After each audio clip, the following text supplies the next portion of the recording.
Man, I hope it. Okay, good. It's recording. Like I said, I'm still getting used to this. What's happening, everybody? First and foremost, let me start off by saying I live in Washington State. It's like 90 degrees. That's not normal for us. Normal warm temperatures like 70, 75.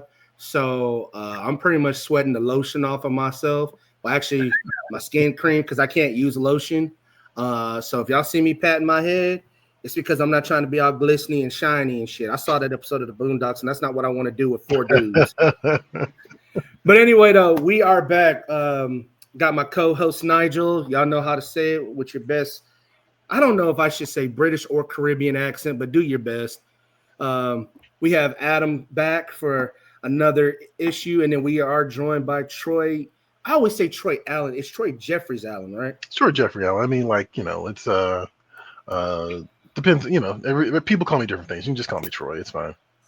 Oh yeah, I'm just gonna go with that. I want to make sure that I get people's names correct, especially like I used to work with a bunch of Samoans, and so you try to get the name correct, just to show that mutual respect. Mm-hmm. So you gotta respect the haka, man. Oh, the haka. Actually, that reminds me of hockey, and then there's I think there was something I was gonna bring up about that.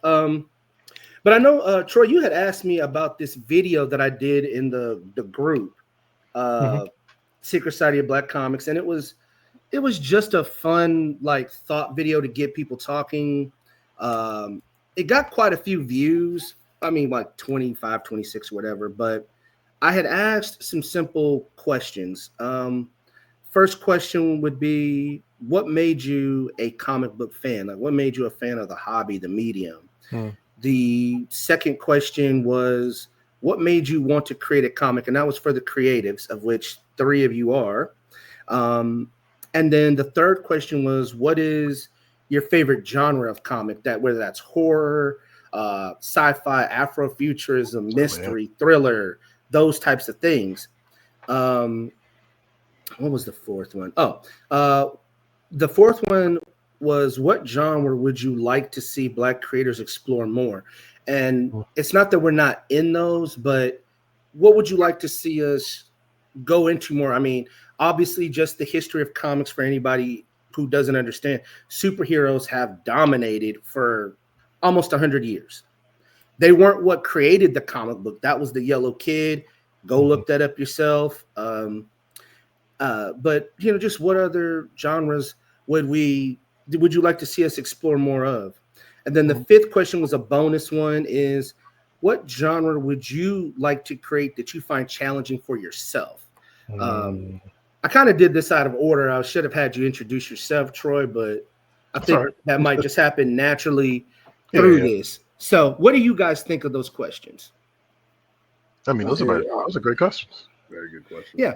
And the one that there is one, the second question, I did also add this, like, what made you want to create a comic besides the usual? I wanted better representation, racism, the struggle. Like, I wanted to know what else really lit that spark. Because, there's a lot of Black creators, and all 50, 60 of y'all can't have the exact same reason. Right. Yeah. I could speak a bit on that. So I think what made people want to create a comic book depends what era you kind of grew up in.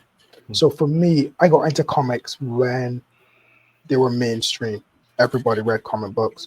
It was just something that was natural. You went by anyone's house, they had a comic book. People exchanged comic books. Here in the Caribbean, we did collect, but we didn't have the resources that how you in America collect comics. So we didn't have the bag and board and boxes and that kind of stuff. Yeah, we put it in a box, but we didn't take the same level of care. And they were viewed as a more disposable medium, meaning I lend you 20 bucks. I'm not looking to get them back anytime soon. I may never get them back. Someone may lend me 20 bucks and they may not get them back, that kind of thing. So it was usually a swap or exchange. So for me, getting into comics was being a fan of the medium, wanting to create the book. So as I said, this was before things like talk of representation or Black Panther fans or social some injustice or something, if it's just a case of I like these, I would love to be able to create this. I have an idea for this. We should sit and we should tear pages of our books. We should draw little comic strips. When we got the papers on Sunday, we should cut them out and put them in a. We should kind of make comics out of sticking newspaper books into an exercise book. So it was something that was more ingrained in us then. It was something every person in the island kind of knew who Superman, Batman, Hulk. They knew who they were. You know what I mean? Because it was just something that was everybody kind of knew. So for me, it was just wanting to be a part of that. I wanted to create something that was my own, tell my own stories, because I was a fan of the medium. And that would have been because I kind of started reading comics in the early 80s. So for someone who started in the 20s, it'd be a little different. Well, I do want to say before I get Troy and Adam's perspective, when you say about comics being disposable, that's exactly how comics were in the golden age. Mm-hmm. I mean, Action Comics #1 was printed in the hundreds of thousands. Now we know that there's only about 100, 120 copies that exist, give or take. But for that same reason, that's exactly what they were. They were disposable. I mean, pulp, that's a term for a reason, you know. But Troy, I'd like to hear your thoughts since you're today's guest. No, cool. All right, so making sure I'm keeping track of this. You want to know what got me into wanting to make comics, or what got me into comics? Both. Both. Oh, okay. Mm-hmm. Yeah, I guess I feel like we might be all around the same age. Like, I was way into Ninja Turtles. What movie came out in 1990? I think I was a fan of them right before that. So I'm thinking like probably 1988. And I also was a big fan of Ghostbusters. I don't know if a lot of people remember this. The real Ghostbusters had a comic from Now magazine that also kind of came out at the time. So Ninja Turtles and Ghostbusters. I had a Spider-Man book or something like that, you know. But I actually repurchased recently one of the Spider-Man books I had. Was like a anti-smoking book that featured Luke Cage, Storm, and Spider-Man. I don't know if you guys remember that one. But is that the one that the American Lung Society used to pass out every year? Mm-hmm. You actually you got the actual print, or did you just find one of the? I purchased one of the books, like, you know, at like a convention or something like that. But yeah, you know, it was like a free giveaway. Like there was like the supervillain smoke screen on the cover or something like that. Yeah. I got one of those every year that they passed them out. And I think the original print, the background is it blue? The sky is blue, but on the reprint it's a different color. Yeah, I think that's the only book that dude Smokescreen appeared in. You know, Smokescreen needs to make a comeback. Actually, I want to see Ultimate Smokescreen. Actually, bro, DC made cocaine. The dude who's like, cocaine is my god. They brought him back so he could do that. Oh, okay. Oh, wow. Okay. Yeah. Look that up. That was like 3 or 4 years ago. Somebody brought him back. Okay. I mean, yeah. I'm into it, man. I want Ultra Pro to come back. I want all these random characters to come back. Oh, God. NFL Super Pro? Yeah, Super Pro. There you go. Yeah. But yeah, like, you know, that, like, that was kind of like the thing that sustained me for a while. I also really liked Archie, actually, around that time, too. Like, I thought Jughead was, like, the coolest guy in the world. So, you know, at 7, I was like, at like 8 years old, Jughead makes a lot of sense to you. Really? Guys like burgers, and he thinks girls are icky. Like, you know, it's like, okay. You're the second person that I have met in my entire life that liked Archie. I used to be a bagger at the Fort Lewis Commissary, which is the grocery store on Fort Lewis. And this big swole black dude, he was swole. He looked like he could just, man, I'm thirsty. He just take the water fountain with him. And he would buy Archie every time he was in there to buy groceries. And I would tease him about it. I mean, mind you, I'm barely 20, and I would tease him like, man, you know, I just like to live life, and I like my Archie comics. I was like, I wasn't going to argue with him. I was just like, yo, it's too big to like Archie. But that was the Whoa. brilliance. That was kind of the brilliance of the Archie distribution method, is they always had those digests in the grocery stores. At least here in America, they did. Yeah. And so, they were more accessible than DC and Marvel stuff after a while. You know what I mean? People forget that Archie was actually printed in traditional 32-page format. Like it's an actual regular comic, because you've probably only ever seen it in that digest form. In that digest form, right? Yeah. Now, So, give us a little bit. Oh, go ahead, man. I'm sorry. well, no. I was just gonna say, so I transitioned over into like I think somewhere around that time the Marvel trading cards kicked in, and it was over after that. Like that's all it took. Like, it was just like, okay, like I went from Marvel to like, flirting around with DC to like, deep into the X-Men. And then like I think Batman the animated series came out, and so I started reading Batman, and then I realized I had some old Batman that I didn't read from like the late 80s, which were super violent actually in retrospect. Or very adult, I should say. And that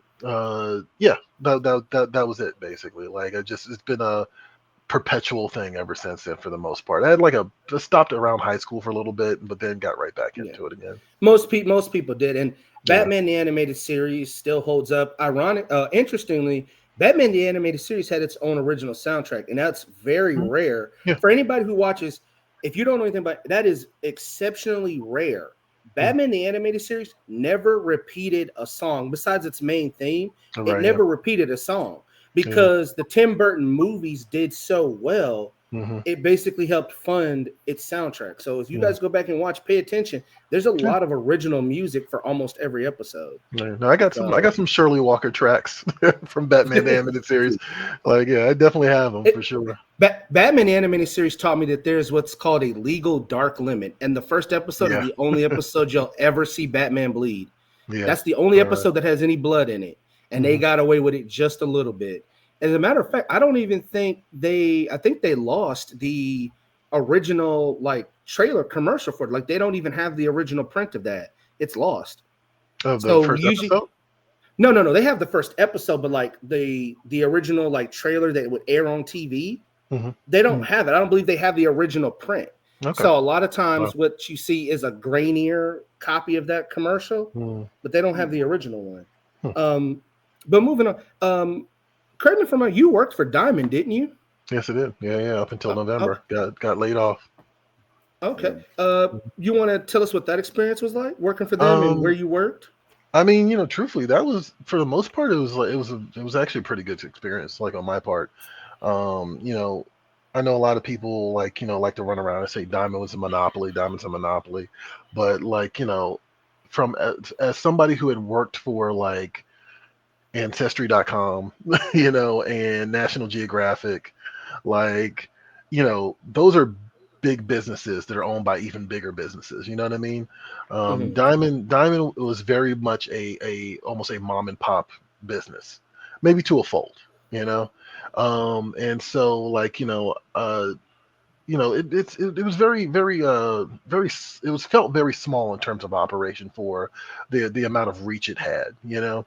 And I enjoyed that about it. I enjoyed that, like, the owner of the company did know my name. Like, you know what I mean? Like just stuff like that. And so, I was there for 9 years, and I worked in the marketing department specifically. And like I started off kind of like as a social media person, and then expanded into like a marketing associate, and then I forget what the other position I had was in between that, but then I became the consumer marketing manager for Diamond. Okay. And was it Steve Jeppy? Was he still the owner? Yeah. Steve Jeppy's still the owner. Yeah. Yeah. I mean, one of the earliest conversations me and you had was on Facebook about Diamond, and I've definitely one of those that have had some negative thoughts about it, but that's because I know retailers. Like I've known the guy who owns my comic book shop for give or take 20 years. And I was and as I told you, it's like, I didn't just come up with these thoughts. It's like, this is me talking to retailers about their interactions with Diamond and the lack of customer service and all these other things. So I was kind of echoing that sentiment, even though I don't know anybody there personally. And this is more than one shop. It's not just mine, but it's been a couple that I've been to, but but we won't get into that because that's going to be a whole That's a whole show in and of itself. Yeah, it's also Um, kind of a moot point at this now at this juncture. So yeah, True. yeah. yeah. Let's see. What was the other question I asked? So real quick for everybody, what is your favorite genre of comic? Oh wait, Adam didn't get their answer. Yeah. Oh no, I'm sorry, Adam. Yeah, Adam. My bad. Yeah. Nah, no, you're good. Um, as far as what got me into making comics, I have no. I guess just ADD. You know, like hyperactive imagination. And the what I perceived at the time to be low barrier to entry into the medium. Hmm. I thought it would be the easiest way to get my stories off, I suppose. And like obviously, like I had the comics, like I had the Ultimate Universe comics I was into when I was younger, and like some of the manga and shit like that. But like more like for the most part, I'm more of an anime guy, and that's really what kind of made me want to get my stories off. So I don't know. That's the best way I can answer that question. Oh no, it's the best way, but it's your way. So it's you. That's unique to you. I can't even remember what got me into making what not making comics, but liking comics. Mm. Yeah, I can't even remember. I was just a kid, and then like most kids who grow older, I stepped away, and then I came back to it, and then I've been a fan ever since. Hell, I buy comics that I haven't even damn read. I got a whole box sitting next to me of every book that I've bought this year, and I haven't read a single one. Yeah. At this point, it's probably a crippling addiction. Yeah, I don't know. I don't know about you guys, but something from my childhood too was that drawing was a very big hobby of a lot of people. People tended to draw. But it was in school, Yeah. and the teacher says, find something to do. You drew. You just meant you started to draw.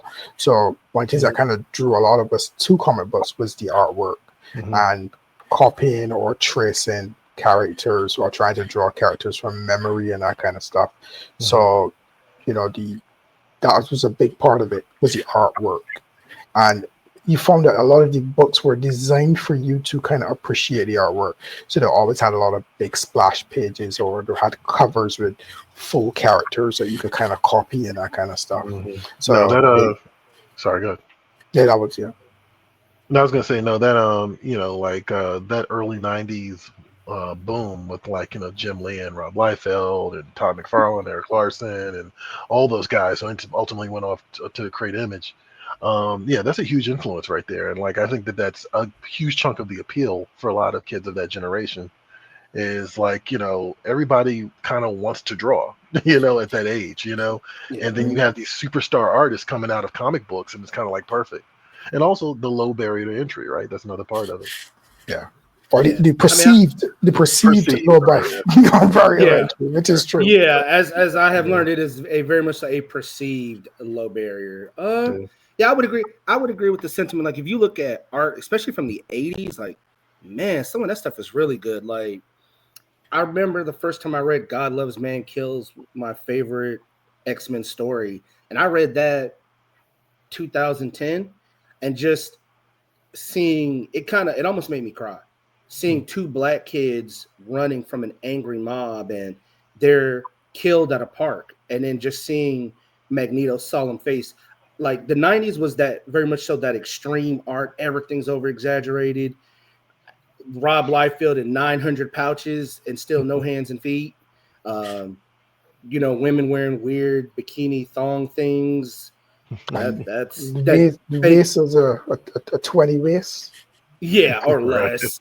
Or less. Like Michael Turner's waist on his women was the size of this pen, but the 80s, I look back at some of them, I'm like, man, I mean, just go and look at Avengers Annual 10.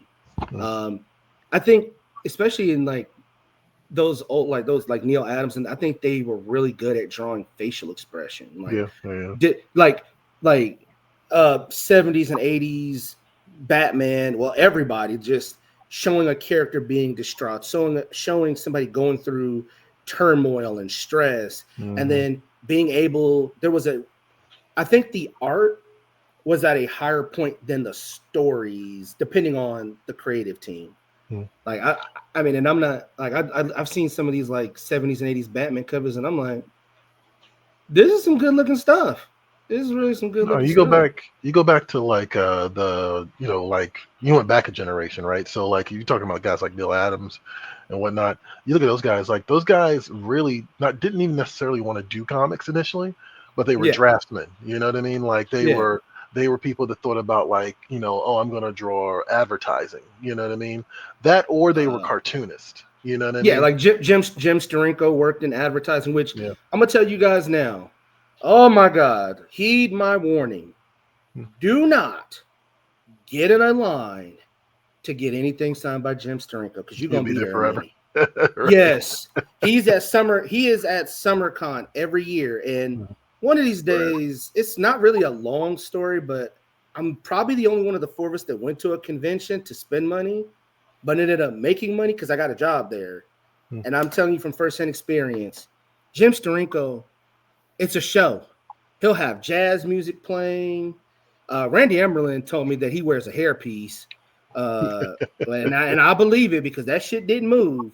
But it's a performance, and he doesn't let dudes take pictures of him. If you're walking by and he catches you, he'll tell you to stop. But Yeah. if you're a girl, it's come on in. Mhm. But it's a show. But yeah, No, Jim Steranko's he's a different animal, man. He is he's a he's clearly almost like on par with like David Blaine or you know what I mean? Like that's kind of like the vibe. He gives you a Vegas showman type of vibe, you know? Oh, bro, trust me. Yeah. I could if I okay, so I'll tell this story real quick. So I went to SummerCon 2019. I was excited because I don't go to a lot of conventions, especially really large ones. Just it's almost like sensory overload. It's like it's too many of you motherfuckers in this one space. All y'all don't believe in using deodorant, and it goes against my religion of being black because I can't be around funky and nasty people. You know what I'm saying? Like the unwashed masses. Like if y'all don't know what that's like, go into a LCS, go into the side because most of these have gaming. Go into the gaming side when it's packed. You're gonna smell exactly what I'm talking about. There's usually 3 or 4 of them where it's like they don't catch it that there's soap always near them, But no, SummerCon's a really great convention. It's actually this month in like another week or so. Another week or so. And so I went and I was like, gotta see Claremont. That was my main goal. I was gonna Claremont and Marv Wolfman, but Marv Wolfman had fallen, so he couldn't fly. So it was Claremont. I beelined it to Claremont. There was one dude in front of me. He had a X-Men 94. He was the only person that had it. And I'll tell you why I know that. Got my book signed. And Claremont's really cool. Claremont he's like that college professor who loves his craft. And it's like you could be about to get a failing grade, but you can ask him a question and it gets him to telling a story.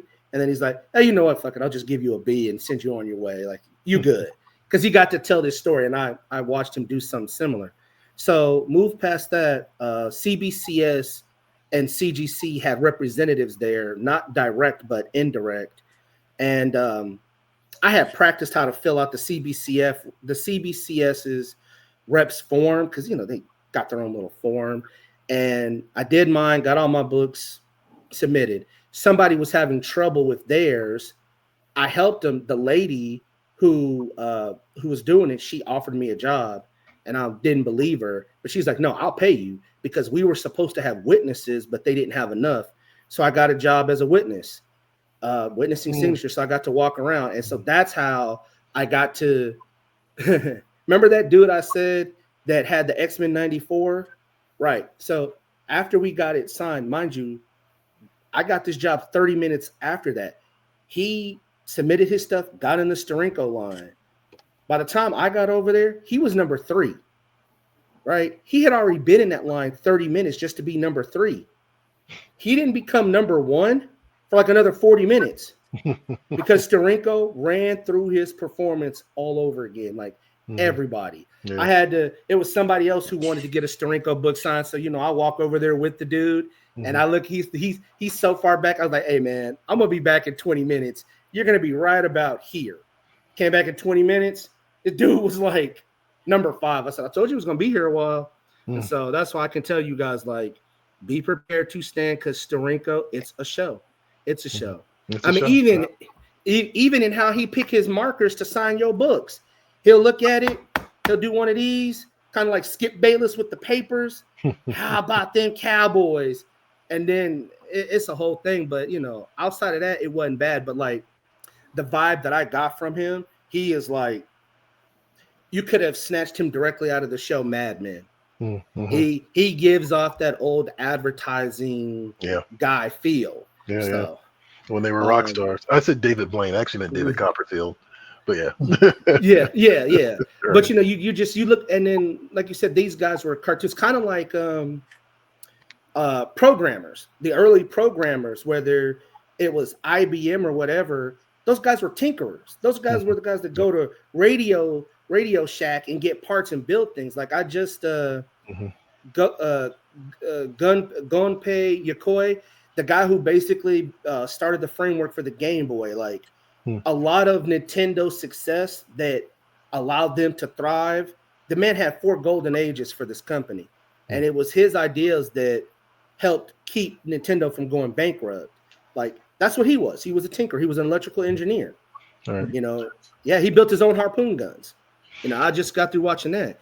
You see that type of thing. No, a lot of those guys, man, they were just creating the format. Like, with a lot of those comic book artists, like, and comic book creators, like they were creating the format, like, and so they were just tinkerers, Yeah. And they had their backgrounds in traditional art and, things like that. Like, like you said, they were cartoonists, so they studied the medium traditionally. So it definitely influenced their art. Oh yeah, for sure. Let's see. Let's move on because we could stay on that for forever too. Let's get to this question. Well, actually, what is you guys' favorite genre of comic? For me, science fiction. Science fiction. I like science fiction. I like especially if it goes down. I like mixing genres. So science fiction, horror, science fiction, kind of action. If it's a bit darker, something like you see on Love and Robots kind of thing, something like that. Mixing different cultures and stuff, and you got me hooked. I like to see that kind of stuff, especially where the beauty about science fiction, for me, unlike some of the other genres like historical and stuff that you do in present, you are letting the reader kind of see how you envision the world, what your take on the world is, and the future that you kind of see it heading towards. And if you're kind of a dark person, you tend to have a more darker perspective. Or if you're not as what's the word? When you're kind of positive, optimistic. If you're not as optimistic, you have a kind of bleak future. So I like to write science fiction. I also enjoy a lot of science fiction, and for comics, I will kind of be drawn to any Kickstarter. If it's a science fiction, I tend to I'm hooked. So that's my favorite genre. If you're a bleak person and you like science fiction, then you really will love Dune. Dune is that is some bleak shit. And I like sci-fi, but I watched both Dune movies and I started questioning myself. I was like, can I really do this? Can I make it a third movie? And I don't know. And I done sat through I sat through Miami Vice, the movie with Jamie Foxx and Colin Farrell, and that was a boring piece of shit. But I don't think I could do Dune. That was too bleak even for me. I don't mind gritty. I don't mind dark, but god damn. You should. Have you tried to watch the one from the 80s, the David Lynch one? That came out, I think, the year I was born, 1984. Yeah. It's fun. It's a very bizarre, very strange movie. It's really interesting to rewatch it and then watch the Denis Villeneuve one. Like it's just sort of like, oh man, this is same but different. Yeah, I saw a meme that somebody did that said, 1984, I was watching Dune and Ghostbusters, 2021, I'm watching Dune and Ghostbusters. 2024, I'm watching Dune and Ghostbusters. Right, yeah. This is some funny shit. Yeah. Which, by the way, I guess for the chat, I would say Alan's probably the oldest. Troy, how old are you, if you don't mind me asking? I was born in 1981, so. Yeah. Oh, so yeah. So it's Alan, then Troy, then me. I turned 41 last month, which, interesting fact, my birthday's 2 days before my birthday is 2 days before Herschel's birthday, of BCL. We talked about that on his podcast when I was on there. He was May 6th, I'm May 4th. And then Adam is the youngest of us. So if anybody was kind of wondering. Yeah. So for you, Troy, what's your favorite genre? I'm gonna cheat and I'm gonna kind of use a genre, but I guess it isn't. It's kind of like the genre that other genres fall under, I guess. I have become very comfortable with the idea that I like the pulp genre. And I know that can encompass pulp sci-fi, right? It can encompass pulp horror. It can encompass crime as well. But yeah, I've become increasingly aware of how much that stuff resonates a lot with me.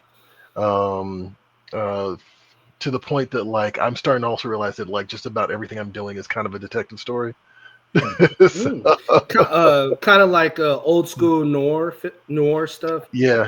Like in Afro Futures, we have a Josephine Baker story in there, and a big influence for that is actually Alfred Hitchcock. And also like in the All Negro Squad story, like the main character is Ace Harlem, so like it's just a detective, boom, right at the front of this superhero story, And so that stuff is that stuff just it just resonates with me. I haven't quite figured out what about it resonates with me. I do like the idea of the reluctant hero, who kind of, in a lot of these cases, like they're fighting some sort of corruption, you know what I mean? And they're a little beleaguered and a little tired of everything, but they still push forward, But yeah, like the pulp stuff, that stuff really resonates with me. Like, I mean, and it has a lot of legs, right? Like, I mean, Star Wars, like, if you look at the mechanics of it, it's from pulp novels, right? It's from stuff like Flash Gordon. And in sci-fi in a lot of cases was really early on considered just pulp. Like, you know what I mean? It was like that stuff was considered like almost like a trash genre because of that association. So I like, in general, I'll say the pulp stuff. To sci-fi was like that until you get to like Isaac Asimov and oh my god, and the dude who sued the people that made Terminator. I can't think of that guy's name right now. But who sued the people? I know. Yeah, he sued because he said that certain parts of the Terminator were taken from one of his stories. It's from Twilight Zone, where he did an episode of Twilight Zone. I think something like The Man from Tomorrow or something like that. Man from the Future. Or something like that. Yeah, I know about the black author, the woman who had claimed that they Terminator and Matrix was Matrix. Yeah, it was like her idea. Oh, I didn't. I think I might have heard of that one. I don't know what happened with that one. But she actually won. She did. She did actually. Yeah, I think she did. Yeah. According to her, I don't know. Has anybody ever like dug deeper into that? I don't know, but that's just like the movie Drumline. There was a brother he sued because he said Drumline with Nick Cannon. He cited well over like 30 similarities between Drumline and his own movie, and he had them side by side, and it was like 60 something. And I think they ended up settling with him or something of that nature. Oh, excuse me. There was something I was going to add to what you were saying, but I can't remember. That just like you said, you didn't know what draws you to that. That's like me with anime. Like, I don't know what draws me to these, but I'm a sucker for those long titled animes. I said it the last episode. Like, I'm a sucker for that shit. Like, Negro transported to another world where there are no other black people, but somehow all of these Japanese white looking folks got Beyonce tickets. But I'm still the only black dude here. Like shit like that, I'm drawn to. I don't know why. I'll be like, oh my God, it's another long title. I know what's gonna happen. Oh, here's episode 7, the fan service episode. Ha, great, great, love it. Adam, well, no, Adam, did you go already and see what your favorite genre is? Mm-mm. Yeah, I'd say pretty much similar. It's shonen. It's shonen manga or anime. You know what I mean? That Yeah. kind of And young power of youth. Power of will sort of shit. You know what I mean? Yeah. Mhm. And I asked this question as a separate question in our group, and I got like one response, and so it makes me wonder why, for all of the Black creatives that we have in there, why nobody answered. Like, everybody has to have something that they like, but that leads into something else we'll talk about later, because spoilers, I guess. Well, I'm not guess, but we are going to talk about Black Panther World to Come, because that's been a big subject this week. I'm gonna. Kind of actually. I was just gonna say I'm gonna tap out when you guys talk about that, depending on where it is on the show, because I haven't seen it. I haven't read it yet. So yeah. Oh, do you know what happens though? Yeah, unfortunately, I know what happens, because I mean, that's really. I knew what happened like 2 hours after Wednesday happened. Okay, so I happened the day before. I got somebody sent me a screen, and that's what we're really going to talk about, is like that response, because Alan has heard my responses, but I'm going to say it publicly, and I made a post about it, and I'll share the gist of it, because I don't want to get into necessarily the story spoilers. Yeah, but like the outrage of it. It's like we know. I guess I'll say spoiler when we get to that point, but we'll get there eventually. Sorry, my bad. No, because right now we are kind of handling another subject, like concept and genre, but that's kind of being handled right now. Now, let's see. I was gonna say I have a theory. I have a theory about all this, even though I haven't read it yet. So when we talk, we'll talk about it. Yeah. Okay. Yeah. Just like write it down and remind me, because like this has been fun. Like this gets fun, and so I don't want to forget anything. I want to give ample time. And so, Adam, if we can get to Super Dangerous, we will. If not, publicly, would you like to come back? Because this is fun. Sure. He gets to hold. Yeah. He gets to hold it up. Hold it up for everybody. It's Super Dangerous. That's the first one, right? Yeah. Or is that the second one? Yeah. First one. Yeah. All right. So this is a fun plug in. Absolutely. I do it with Alan all the time. Hey man, plug that book. Y'all saw the second episode. I was proud. I'm still his first sale, by the way. Y'all can't take that from me. Anyway, number 4. I think this is a fun one. Like I said, it's not that we don't do varied genres, but fans, the superhero market, superheroes have dominated the market for 80 plus years. What would you like to see us or see Black creatives delve more into? Whether that's horror, Afrofuturism, sci-fi, thriller, mystery. Adam, you go ahead and go first. Fantasy. Straight up. I would like to see that too. One book that I say it all the time, and it's out of the concrete books that I've read, it's my favorite so far, and that's Luna. I would love to see more stuff like Luna.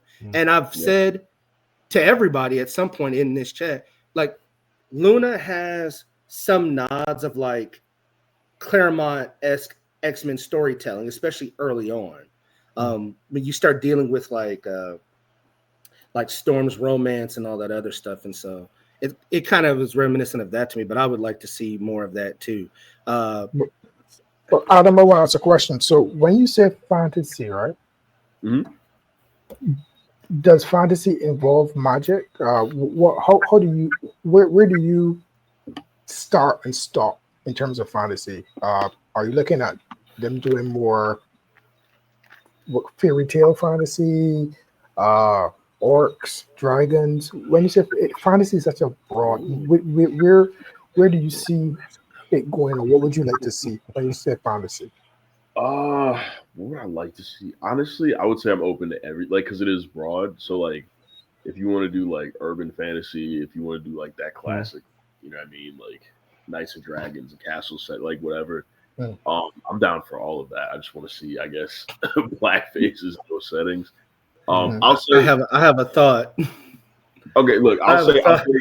I'm coming out with one this summer. I'm dropping one this summer, and it's like more Knights Dragons. It's really like not like it's like a Black Clover like Magic Knights plus like dragons and shit like that. And I'd say I want to see more of that.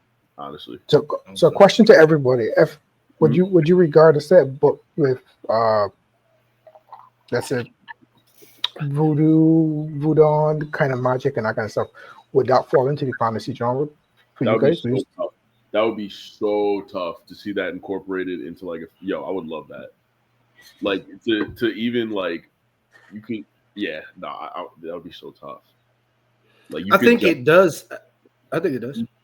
No, go ahead, Yeah. Adam. Go ahead. I didn't mean to talk over you. Sorry, I keep like cutting people off, but I'm like, like No, that's me. That's me. That's why I apologize. You good, bro?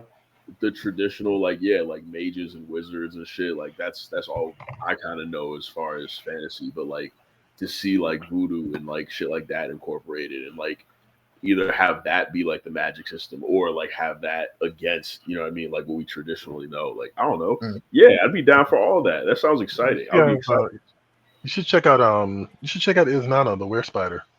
Greg Elize. He's got a book. Hey, Greg is Haitian, and that has like a lot of like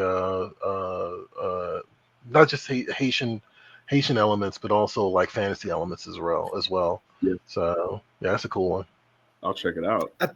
I think however you say voodoo, or it's like the Hungan religion or whatever. I think some of that was incorporated into the Castlevania series, the last Castlevania one, Nocturne. Yeah. Nocturne. Yeah. It's some of that's incorporated in there. Yeah. But to your point, Alan, that definitely would be. I mean, if you look at Assassin's Creed Valhalla, that's like sci-fi fantasy right there, and it has Norse mythology. It has the interpretation for that world. Another question, just a quick question: would you regard vampires fantasy, vampires and werewolves? Absolutely. Yeah, and actually, Alan, you remember that I did this as just kind of being a bit of an asshole, but you remember several months ago, I shared a screenshot in our group chat of a piece of paper that had a bunch of stuff scribbled out. That story that I'm working on has vampires in it. I'm on a I don't know, right now in my head, I'm on a hot black chick vampire kick right now. That's kind of my thing right now. I don't know how that started, but I really want to see that. Yeah. So, Troy, what kind of books would you like to see? I'm gonna pull one from something that I want to do more of. Not necessarily. I think. Well, that's kind of question number 5 then. Oh, okay. All right. Then I'll pump the brakes on that. I think, I don't know, man. Like I've been thinking here, like what else is there? Like I think there's plenty of Afrofuturism stuff. I think there's plenty of manga stuff, to be honest. And there's definitely a lot of superhero stuff. I think fantasy is a good answer. I think that a few years ago there was actually, I guess it's still going on. There's a thing called Black Fayday. Which is very popular within like the Black cosplay community, where they basically kind of choose a day to embrace the fantasy genre, and then like they dress as fairies and stuff like that. So there's an audience for it, is my point. There's definitely an audience for it. Beyond that, I can't really think of, without spoiling my answer to the next question, I can't really think of something that I would like to see more of. I guess I guess I would like to see more crime stuff, maybe. Mystery, thriller, like stuff like that. I guess we don't see a lot of horror in the black space and like the black creative. I have an answer for that. I have a thought and an answer for that. There's a Shook anthology. Yeah, right. I think I've seen a few. Shout out to Colleen Douglas. Yeah, so I'm not certain genres you have to be very, very, very good writing to pull off in a comic. Horror is one, because we know that horror is a lot about not showing the creature or whatever too much. So which means that we have to kind of reveal it slowly and in pieces. The issue that you kind of have is that at any point in time, someone could kind of flick to the page with the creature and stare at it for as long as possible. So writing around horror, you have to kind of go into different things. So me personally, if I had to write a horror, I have to kind of get into doing stuff that's disturbing, bordering on having the reader's skin crawl kind of thing. Right. Yeah. Because we're now dealing with a different medium. Person can linger on the page longer. So the idea would be for me to do something like a creature with 1,000 eyes, so that you want to turn the page. So you have to enjoy reading the page to get the dialogue, but at the same time, you don't want to look at the image. Something that I could kind of relate to when I was a kid. There was stuff that you didn't want to read in a book that was scary because the image was so scary, but you had to get through the text. So there's ways around probably doing it for horror. And detective stories, you have to be really, really good because it has to make sense. It has to be intriguing. And the clues have to make sense. Everything, so you literally have to almost like, I remember when I think about doing it, you have to kind of get dark. So you have to think about, how do I pull off a perfect murder? In order to and then start to go about that way, and then trying to, so there's a lot more. I sometimes I think some of the creators, they don't have the time, because it will take a long time for you to sit down and do a perfect detective story. I'm actively watching a TV show called Poker Face. I like, it's just all it is Columbo. Like I've realized that as I'm watching it, but I am increasingly impressed at how often that show will kind of bury the intent of the killer. Like, you know what I mean? If that makes sense. Like, even if you know the killers, like even if you know who the killers are up front, there's always like there's always an angle that you don't anticipate that was always there from the beginning. And I'm really impressed by that. Because other than that, the structure of it is pretty straightforward. Yeah. Like, you have to be very creative. With my thoughts. Go ahead, Alan. I would say you have to be very creative with the detective stuff. I was actually talking to my son about it today, and I was telling him I used to watch tons of ID documentaries with crime dramas and stuff, because it's like a way to mine stories and that kind of stuff. But the issue that would occur if you follow that stuff and you was watching it as long as I was, you'd realize that the advancement of DNA technology and cell phone tracking, all cases are solved because you were in the zone, your cell phone was here. A drop of your saliva was on a cigarette butt. So you got to do things that are like creative, like set a lot of stories then back before these technologies were prevalent. A lot of cold cases are just solved because the DNA technology has just caught up, and it's solved. So my thought. So with horror, so you were talking about, you got to do something that makes you turn the page, because we can sit and look at it. So what that really means is you have to make an image that triggers a fear in somebody. Like I can't think of what it's called. Yeah, tryptophobia. Or if, like for me, arachnophobia. That's why I won't read that. It's because I'm not doing spiders. Fuck them niggas. And I like Spider-Man, and I was hurt. Like, I don't know if you remember this, Troy, but I think it was like Spectacular Spider-Man. This was the mid-2000s. They had this character, Miss Arrow. She was fine, too. And then she turned into a billion fucking spiders. I was like, oh, you just had to ruin it for me. I still want to see this character, and I still think, damn, if I'm going to die by a spider, it would probably be her, but I was hurt. But you have to trigger somebody, or you have to have a unique angle. And when you look at Jordan Peele, kind of tying horror to certain socio-political, ideas, something that hadn't really been done, then that works. Or you just have to have a really unique concept, like the original Saw movie, where nobody saw that coming. Now they've watered it down to the point where it's like, okay. I will counter your point about Saw with 7. because I am more than certain that Saw is just a poor man's Seven.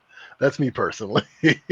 Ah, It could be, but I didn't watch that because I'm not a horror movie fan. Uh, And honestly, when it comes to horror, I don't think probably anybody's doing it better than the Koreans right now because they're just doing.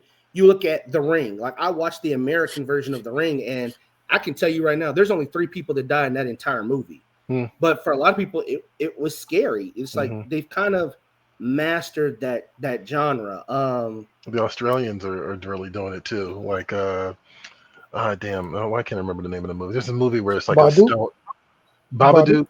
Babadook, but also there's another one more recently about the stone hand that the girl finds, and like when you touch it, like you kind of get transported. And I can't remember the name of it now. Talk to me. I What can't- that and Talk to me. that There and you go. There you go. Yeah. that in horror, I've gotten to a point, and I tell people, they're like, you don't watch horror movies? I'm like, I'm Black in America. If I want to be scared, I'll just let the police follow behind me for a block or two. Like, I don't need that shit. And then in horror movies, I'd be like, man, look, horror movies come down to this. White people stumble across something where there are clear and obvious signs. Oh, this is such a great house. You got that house for 88 cents. There is no other place where you can get a 2-story, 85-bedroom house for 88 cents. You didn't notice when you walked up to the house, it was shrouded in perpetual darkness, and there were crows. There's crows on the fence, and the crows speak in a human tongue, and they're like, bitch, don't do this. All right. Do you the crows are like, do you have black friends? No. Okay, yeah, you're fucked. You're all gonna die.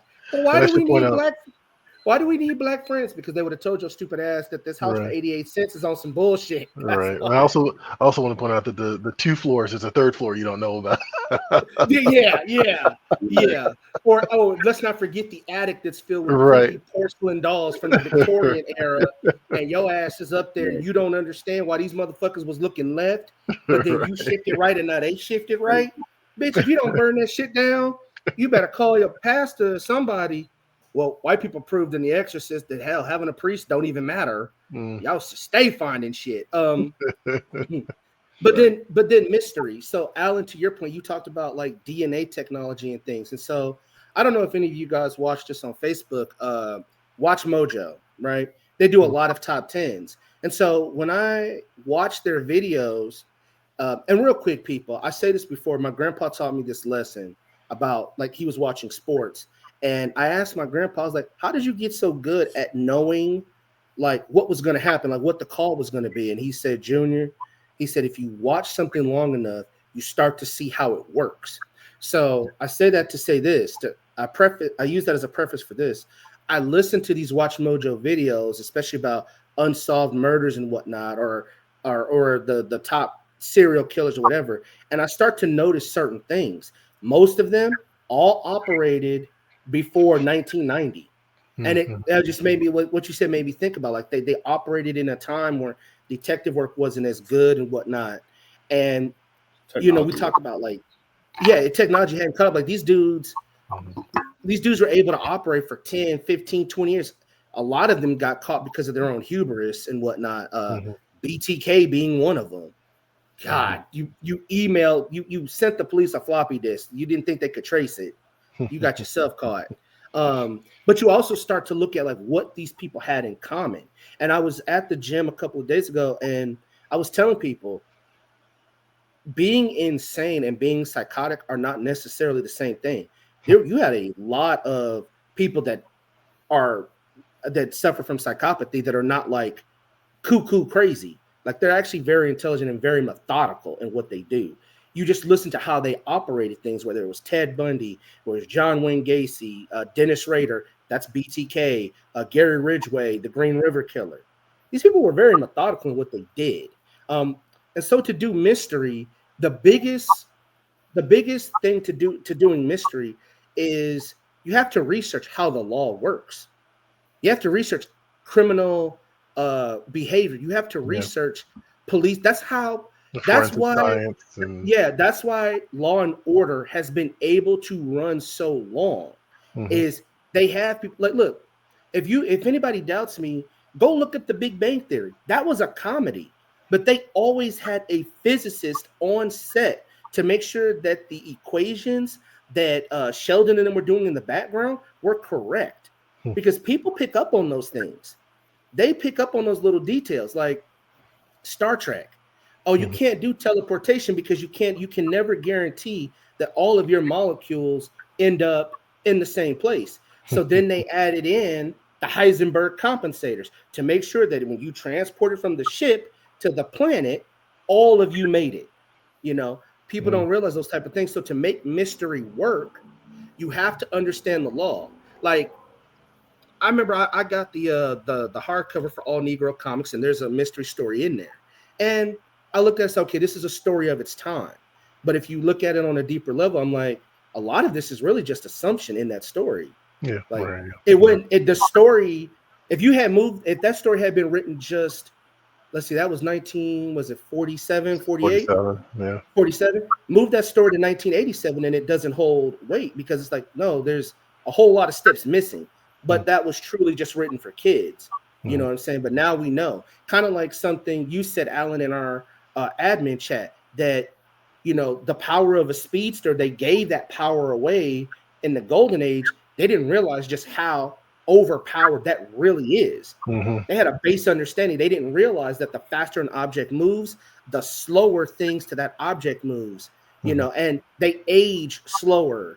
You age slower than that, because time doesn't have the same effect on you anymore, you know, those types of things. So doing mystery now just requires you to understand criminal behavior. Research. And this is just like, and it's just like when you research, and I did this a long time ago, I looked up like how long it takes a novelist to write a novel. And it's like usually like 6 to 8 months, because you got to do 3 or 4 months of research, because you have to know what you're talking about. I don't know if you guys ever saw the TV show Bones on Fox.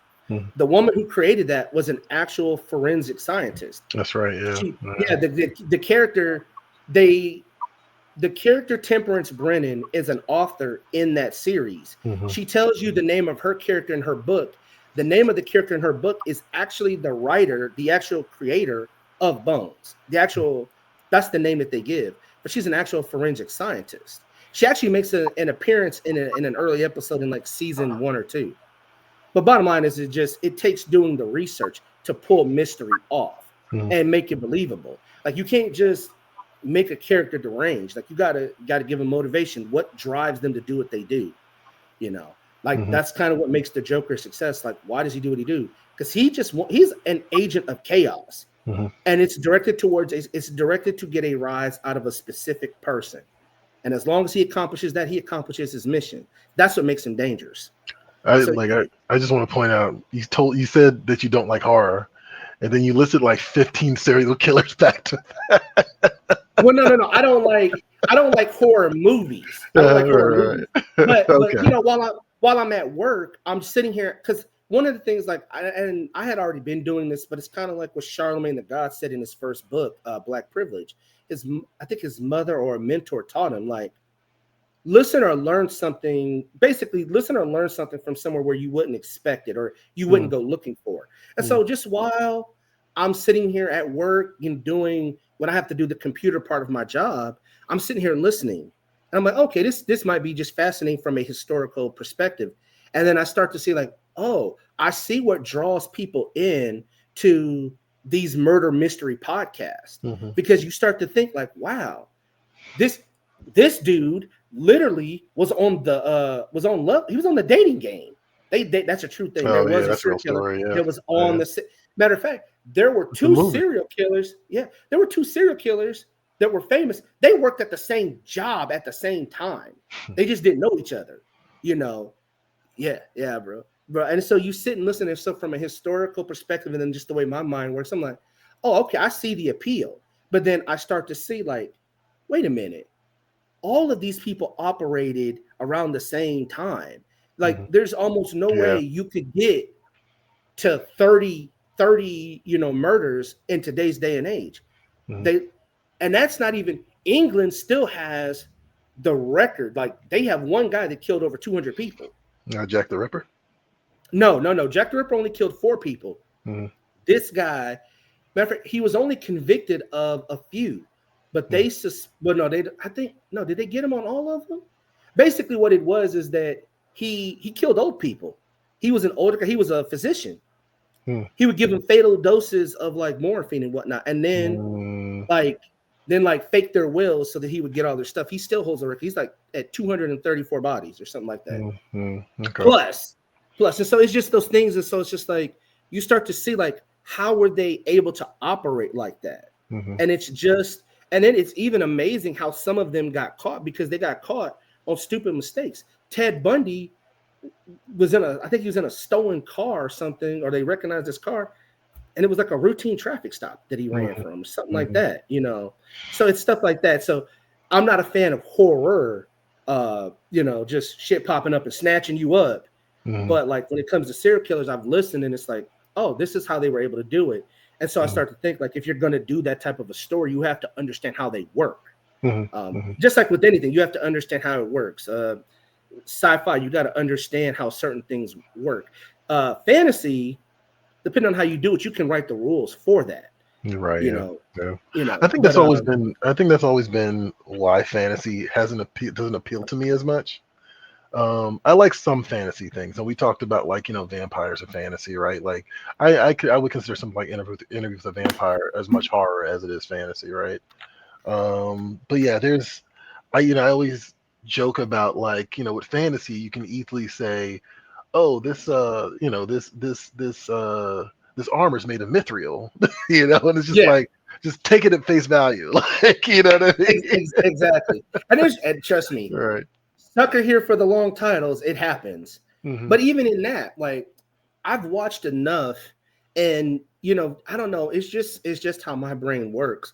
I start to think like, okay, here's these Japanese people, they're making this story, like you said, dragons and mithril and adamantine. I'm like, these are all European concepts. You see the housing, this is all European concepts. So you start to wonder, why are they like this? And then if you look at Japanese history, the late 60s, early 70s, they had a huge fascination with the English, the British royal family. Kitty White, Hello Kitty, she's not Japanese. In that world, she's a British cat. Yeah, she's a British cat. I didn't know that. A lot of people probably don't realize that. So they had a huge fascination. And if you guys want to know that information, there's a show on Netflix called the Toys That Made Us. Toys That Made Us. Yeah, that's right. Yeah. It's a great series. They got one on Ninja Turtles. They got one on Transformers, the greatest toys ever, at least in design. He-Man and a whole bunch of others, you know, Strawberry Shortcake. And that's where I learned that. They also have the Movies That Made Us. And there's a great episode about coming to America. And that's going to lead into this Black Panther subject. I'm just going to say it after that. Okay. Because, But anyway, because we're at about the hour mark, Adam, we may have to have you come back. I know you excited. I want to get, but I knew that just with what's happened, I figured these subjects would take a while. This fifth question is, what genre would you like to create? What genre would you like to create that may be a bit challenging for you? I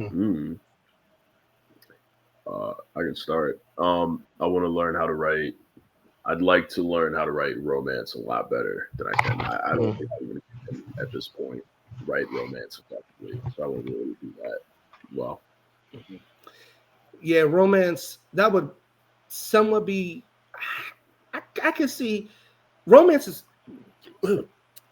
romance would kind of be affected like how that's played out in your own real life, you know, like an experience to draw from.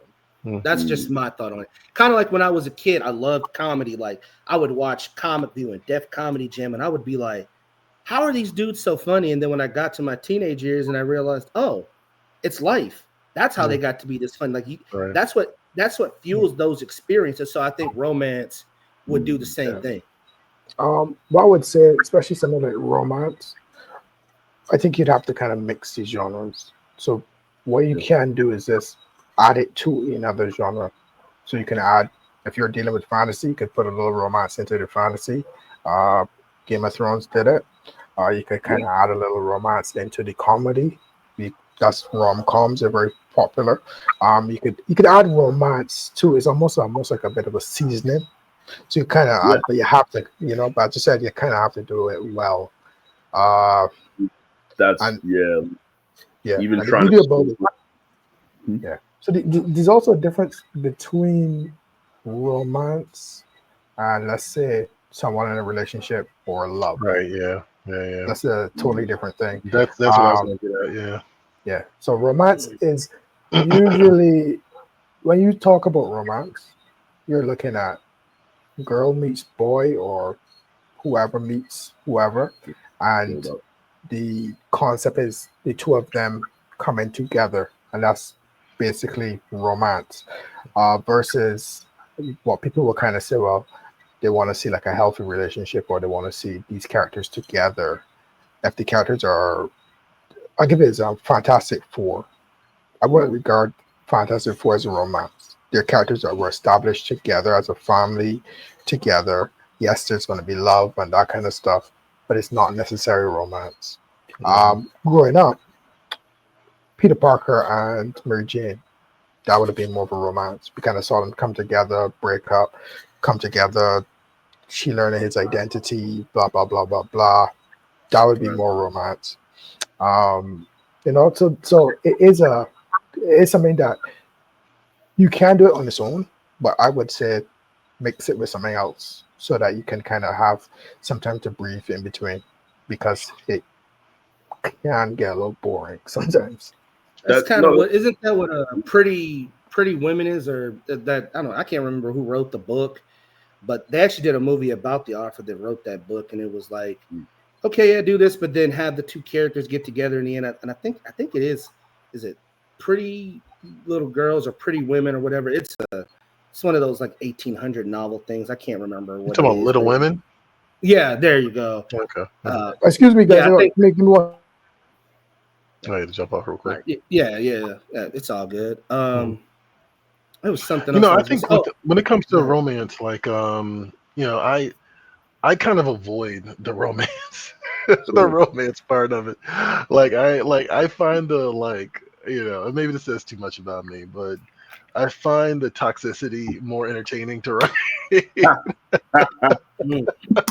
yeah, that you is. know, well, Yeah, Hey, like I toxic romance. right, like I have when I look at the romantic stories that I like, it's Clarence in Alabama and True Romance, like what I Oh, mean, like killed my coke dealer and now I love you. She's a prostitute. He's like actually he's a comic book fan prone to violence. it's yeah. like that was like those like Donald Goyne novels or whatever. Like Right. it's so- um, some pimp at the end of his road, and then what, fuck it, this is my bottom bitch, and I'm just go ahead and marry you or some shit like right, that. right. Like Alan Peggy Bundy are always my go-to. Oh wow. I loved Married with Children Uh, till we get to like that last season. That was a great show. yeah, yeah. Man, that actually makes me want to do another top. Man, that makes me want to. There's another subject I could do off of that. Mhm. Not Married with Children, but it's a black white thing. I might have to say that for another episode. Mhm. I was gonna say with the rom com thing, Mhm. you know, hey, I was a teenager, early teen in the 90s. So if you do a rom com for me, you got to have a bunch of women dancing around the table because they always danced around the table. Go back and look at those late 90s rom coms. They always danced around the table. Hmm. So much so that the MTV Movie Awards actually made fun of that. Oh, Like that's funny. the rom com tropes, like they dance around the table. I don't know what the fuck that was about, but it was done. Um, Oh, Adam was about to say something. My bad. Yeah, yeah, I go was ahead, gonna man. say point, which not just point, like that's kind of so I want to learn how to write romance. And I think you can see this if you watch a lot of shonen anime. Like a lot of um shonen authors don't seem to be that like some of them are, but like a lot of them aren't really that good with their romance plot lines. Like it's Well, either things get changed. well, it's Things usually get it's like like it's usually like unresolved or it's like it's like it's kind of out of nowhere. I can definitely speak to that because, like I said, I watch a lot, and that's the shit that irritates me. Like that's what I liked about what is it like.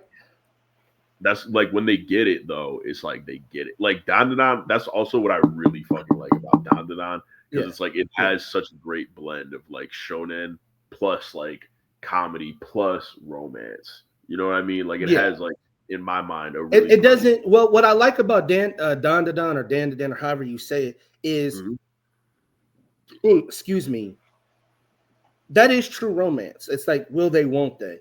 But the character isn't oblivious. That's the shit I start to hate. Like, bro, you got a whole harem here, and you oblivious. These 10 women all want your attention, and you goddamn oblivious. That's what I liked about what is it? Like it was it like Arafuta, or I don't know how you say it, but yeah, I like that one because the dude flat out says, "This is mine," and then this one's mine, and this one's mine. These are all mine, you know, and they all know it. There's no mystery.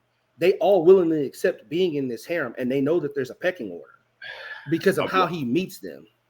The harem shit is a trope that kind of turns me off a little bit within the like. There's a few things about anime that like kind of piss me off a little bit, but it's like the one thing I do like about Ari Ferretta, I will give it credit, is that like that at least within the first season, like contained within the first season, is like that's such a good like underdog kind of story. Like from like dude starts out all the way at the bottom, and then by the end of the first. But you see, I try, and I don't know if you've ever watched it, but like you see how he gets there, but you also understand in the process of him getting there, there's a reason why him and like the blonde haired girl, that's his main girl, because they were both like in this hellscape, and so she saw that, and then he meets the bunny girl next. And so they add her, but it didn't start off that way, but everybody eventually accepts it. I'm sorry, I'm just laughing at Adam's reactions are just making me laugh.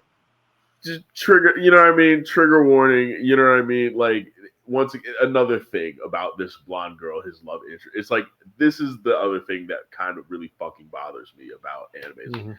Is that she looks like a prepubescent girl. I know, that bothers me sometimes too. Looks like a kid, but she's 3,000 years old, bro. So it's kosher, right?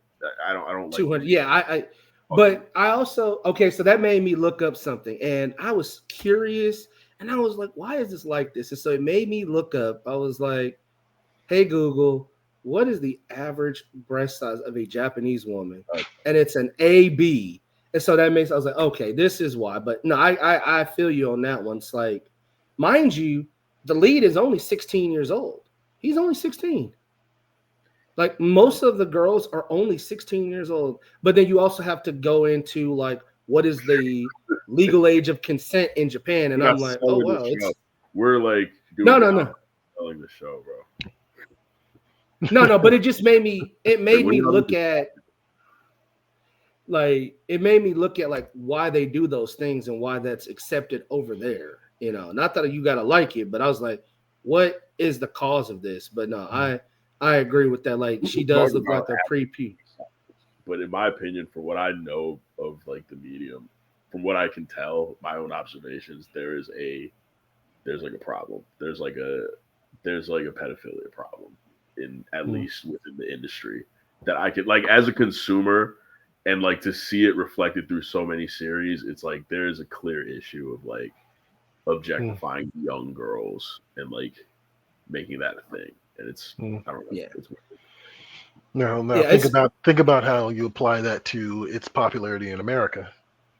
Yeah, I don't want to think about it. Yeah. I don't like to think about it. And I think honestly, that's one of the things that's shit, you know, like you know what I mean. And I mean, that's what is it? And all that stuff, like Yeah. Was it like was it, how do you say Muka? Jobless reincarnation? Jobless reincarnation. That one is even more blatant. Like, I was like, huh? Like, wait a minute. They sent a 10-year-old girl to his room.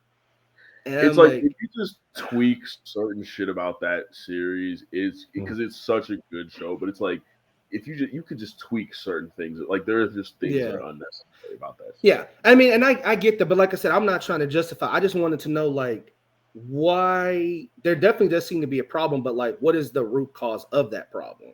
And it's the legal age of consent. It's these other things. I'm like, okay, but that is something that I've noticed. I'm like, y'all could really just make these people look older or whatever. Well, yeah, I mean, it's but let's also, not. I mean, it also leans into what you were saying earlier about their fascination, that period of fascination with European culture. And, like, I mean, you can trace some of that stuff back to what we did to them.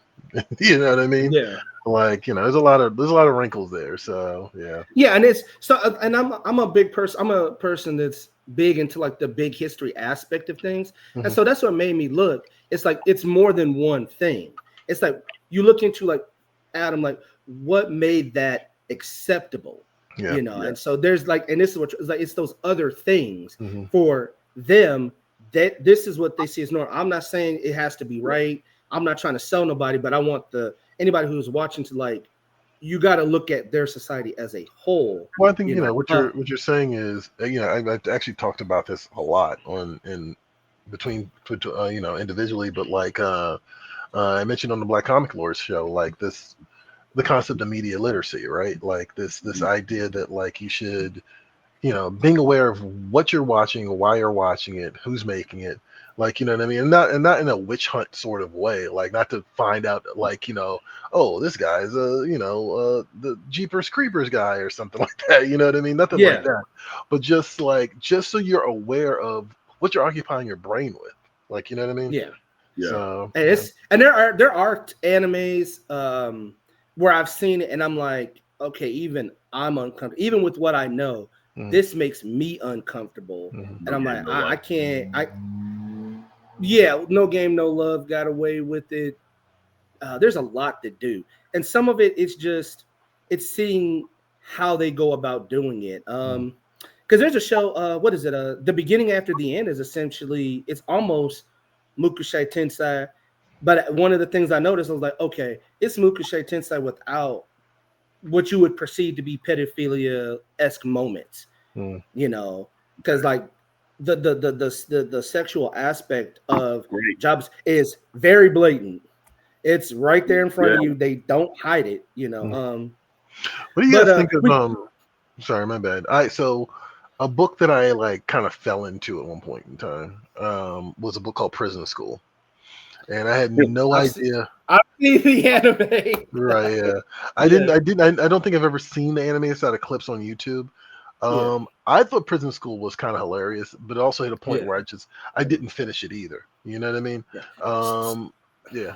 But like I found it entertaining in a way that, like, I'll put it like this. Prison School had some of the best cliffhangers that I've read in comics, which is very strange to say, but it is true. Like, so. Prison School didn't bother me, and I don't want to cut anybody off. I apologize. The one thing about Prison School is, are they teenagers? Yes. But the one thing I will say is that everybody in there looks like they're much older. So I was like, okay, that made it a lot more tolerable, whatever. And then it's etchy, and it doesn't hide. It doesn't try to pretend it's something that it's not. Kind of like Food Wars. Food Wars doesn't really pretend to be much else either, and it operates in that and it runs in that, So, Adam, you got something you want to say, man? I was gonna say, like, even when I think about like Prison School or like Golden Boy, and it's like sexuality is so like intertwined with the comedy in those two series, but it's like, I don't know, they get away with it because it is actually hilarious. So like, I don't know, man. I even Dan to Dan, if you look, they're 15, 16 years old, but they get Don to Don or Dan. Like that's just like people say Hunter cross Hunter, but it's actually just Hunter.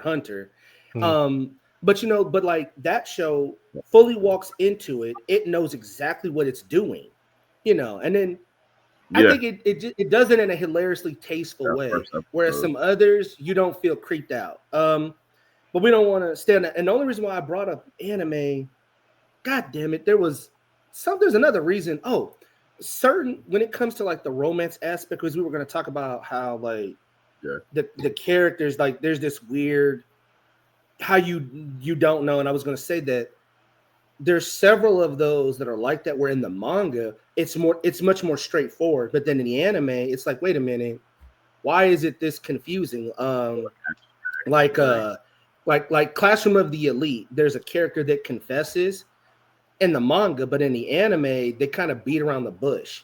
And that's just something that, just doing a little bit of research, I find that some of these scenes in their respective mangas, they flat out just come out and say it, but for some reason they changed it in the anime.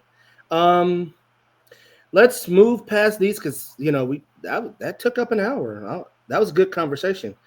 All right, let's get to the trouble book of the week. Oh, Lord.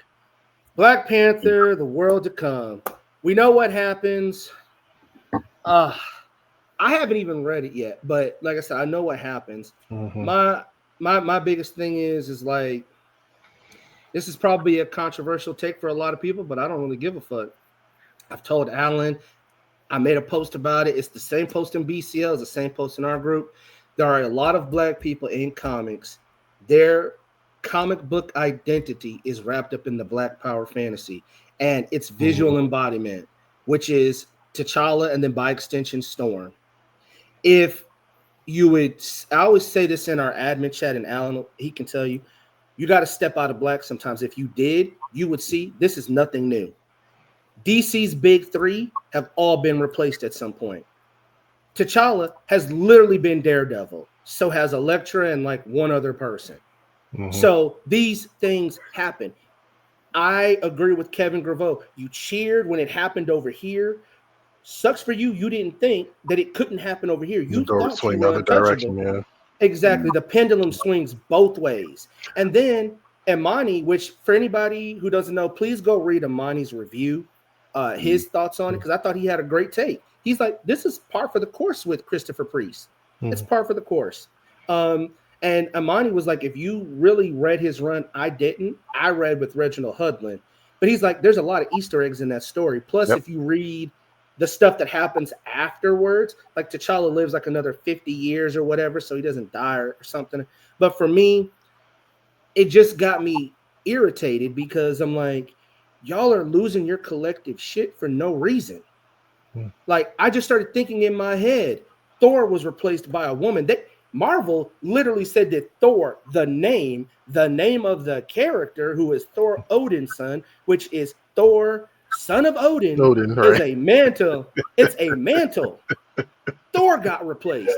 Yeah. Bruh, I was talking with somebody and I shared an article about how many times Captain America was replaced. Like 25 times. Hell, 6 times easily.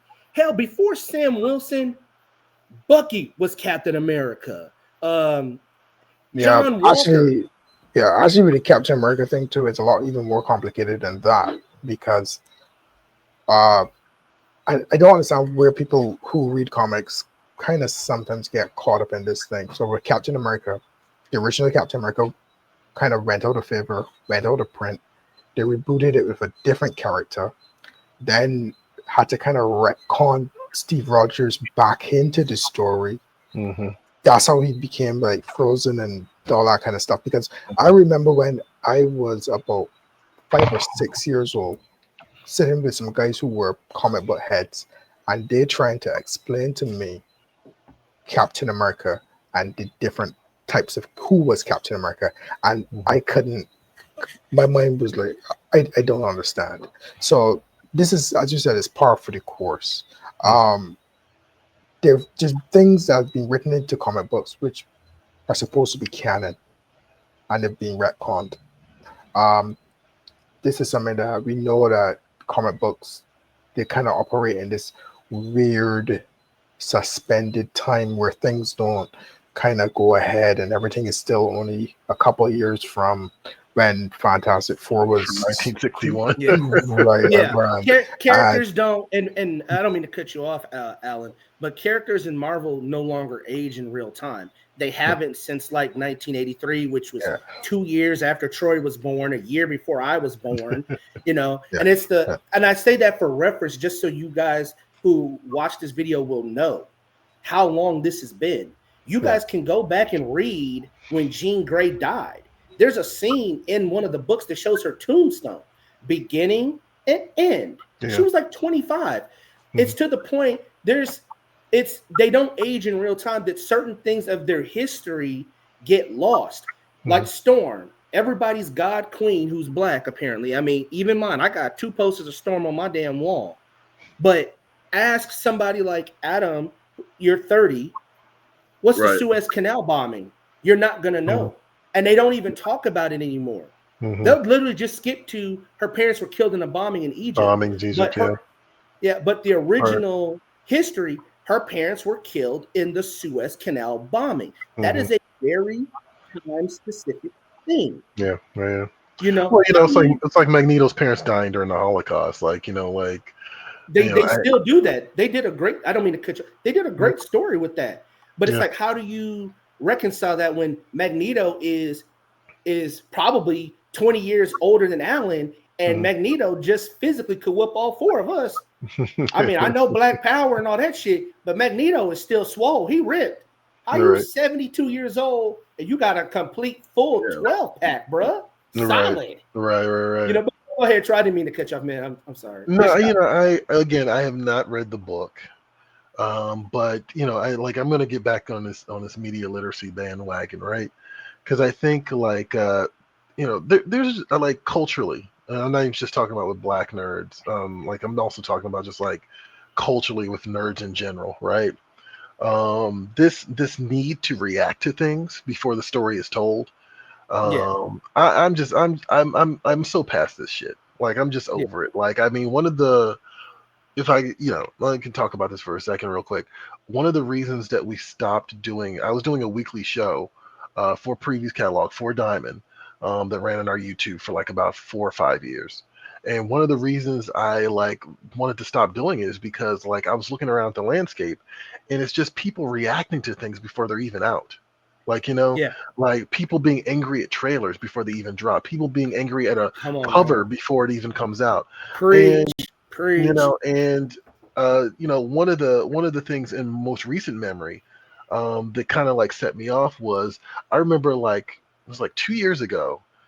John Cassidy did Astonishing X-Men. He's done Uncanny Avengers. Done a bunch of big books. John Cassidy had a series of covers. Had a Beast cover go out, and it wasn't what people have come to know John Cassidy's work as. John Cassidy's stuff is very detailed, kind of photorealistic, right? That was his thing. This wasn't that. And I kind of remember at the time thinking to myself, I don't think he's okay. You know what I mean? But the amount of people that just kind of dogpiled and just left at the opportunity to be like, this sucks. Why would John Cassidy submit this? Why would he do this? This is the problem with Marvel's books now. They all have sucky art. They were going into all these different narratives, right? And no one at any point in time stopped and said, maybe this guy is sick, right? Yeah. And then a year later, John Cassidy died. Oh, I didn't even know that. Yeah, and it's one of those things where it's this need to react to things is it's past its prime, and I really wish that we would just kind of pull away from this at this point. Yeah, even if people told you, you wouldn't believe it. Like Keith Geffen, his tooth. He said, "I told y'all I was sick." Then he had that tweet come out after he died. He's like, "I told y'all I was sick." Y'all didn't believe me. Y'all did not believe me. And you're absolutely right. I remember I had a friend many years ago, and because he saw was the tagline, "Superman's gay," and I was like, "Bruh, that's not Clark Kent. It's not Clark Kent." That's it. I remember my grandpa. He saw that. He saw many years ago. Oh, Green Lantern's gay, and I'm like, that's not Hal Jordan. That's Alan Scott. That's a different Green Lantern. Mm-hmm. But this is something that I say, and there's so many things we're talking about, and Alan will test. We talk about in our admin chat, just us. And I'm like, nuance is lost on people. Yeah. Nuance is lost. And I've told so many people. I told Herschel, but look at my own post. It's the same exact post, word for word on BCL. And there's still people in the comments, and I'm like, some of y'all missed the fucking point. Mm-hmm. You missed the point. Your Yeah, whole idea. Go ahead, Alan. Go ahead. yeah, I want to ask a question too on the same kind of point too. There, in the same situation with the whole you find out a lot with Storm and Black Panther, where these people seem to be really hurt, really emotionally taken aback by this stuff. Do you think? You think that's kind of, I don't want to say healthy or unhealthy, but is this a good thing? Or is that I a think it's, testament? Is that a testament to how good how good a property it is, or they need to I have latch a onto the only thing that they I have a can thought on latch that. onto? What is your take on that? I you know, so okay, I have a theory, and if I could just draw this out for you guys, like if you could just give me a second here, right? Yeah, yeah. Go ahead, man. Like I worked in marketing for over a decade, right? Like that's pretty much out of college. I went straight into marketing, right? And Where'd you go to so school? I went to a place called Montgomery College here in Maryland, it's in Rockville. It was a community college. Oh, you're in Uh, Maryland. yeah. Oh, okay. So real quick, Adam is in. You're in Baltimore, right? Oh, okay, Oh, you're and Yeah, your mic is mute. I'm So both of both of you guys are Maryland boys. okay, So just I don't mean to cut you off, but yeah. maybe you guys could link up. Y'all could drive or whatever in a very public non-white place so that y'all don't get pulled over by police. Because my sister's boyfriend, he's from Baltimore, and Uh, yeah, I've seen videos like y'all got to really be buzzed into the Rite Aid. That's crazy in oh Baltimore. yeah, that's the Yeah, thing. yeah. No, but sorry, I didn't mean to cut you off. But go ahead, No, man. no, no. No, but like shout out to you, Adam. What's up? not sure, But like yeah, like the so well, yeah, okay, so what I was getting at was that like you kind of start to notice that like everything's a pattern. Everything is marketing, truth be told. And you start to see how things transition over time.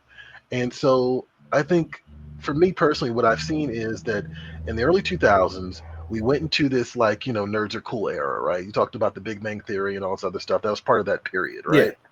And one of the main things that like you saw a lot of these media organizations pumping was this idea that like, this nerd persona is your identity, right?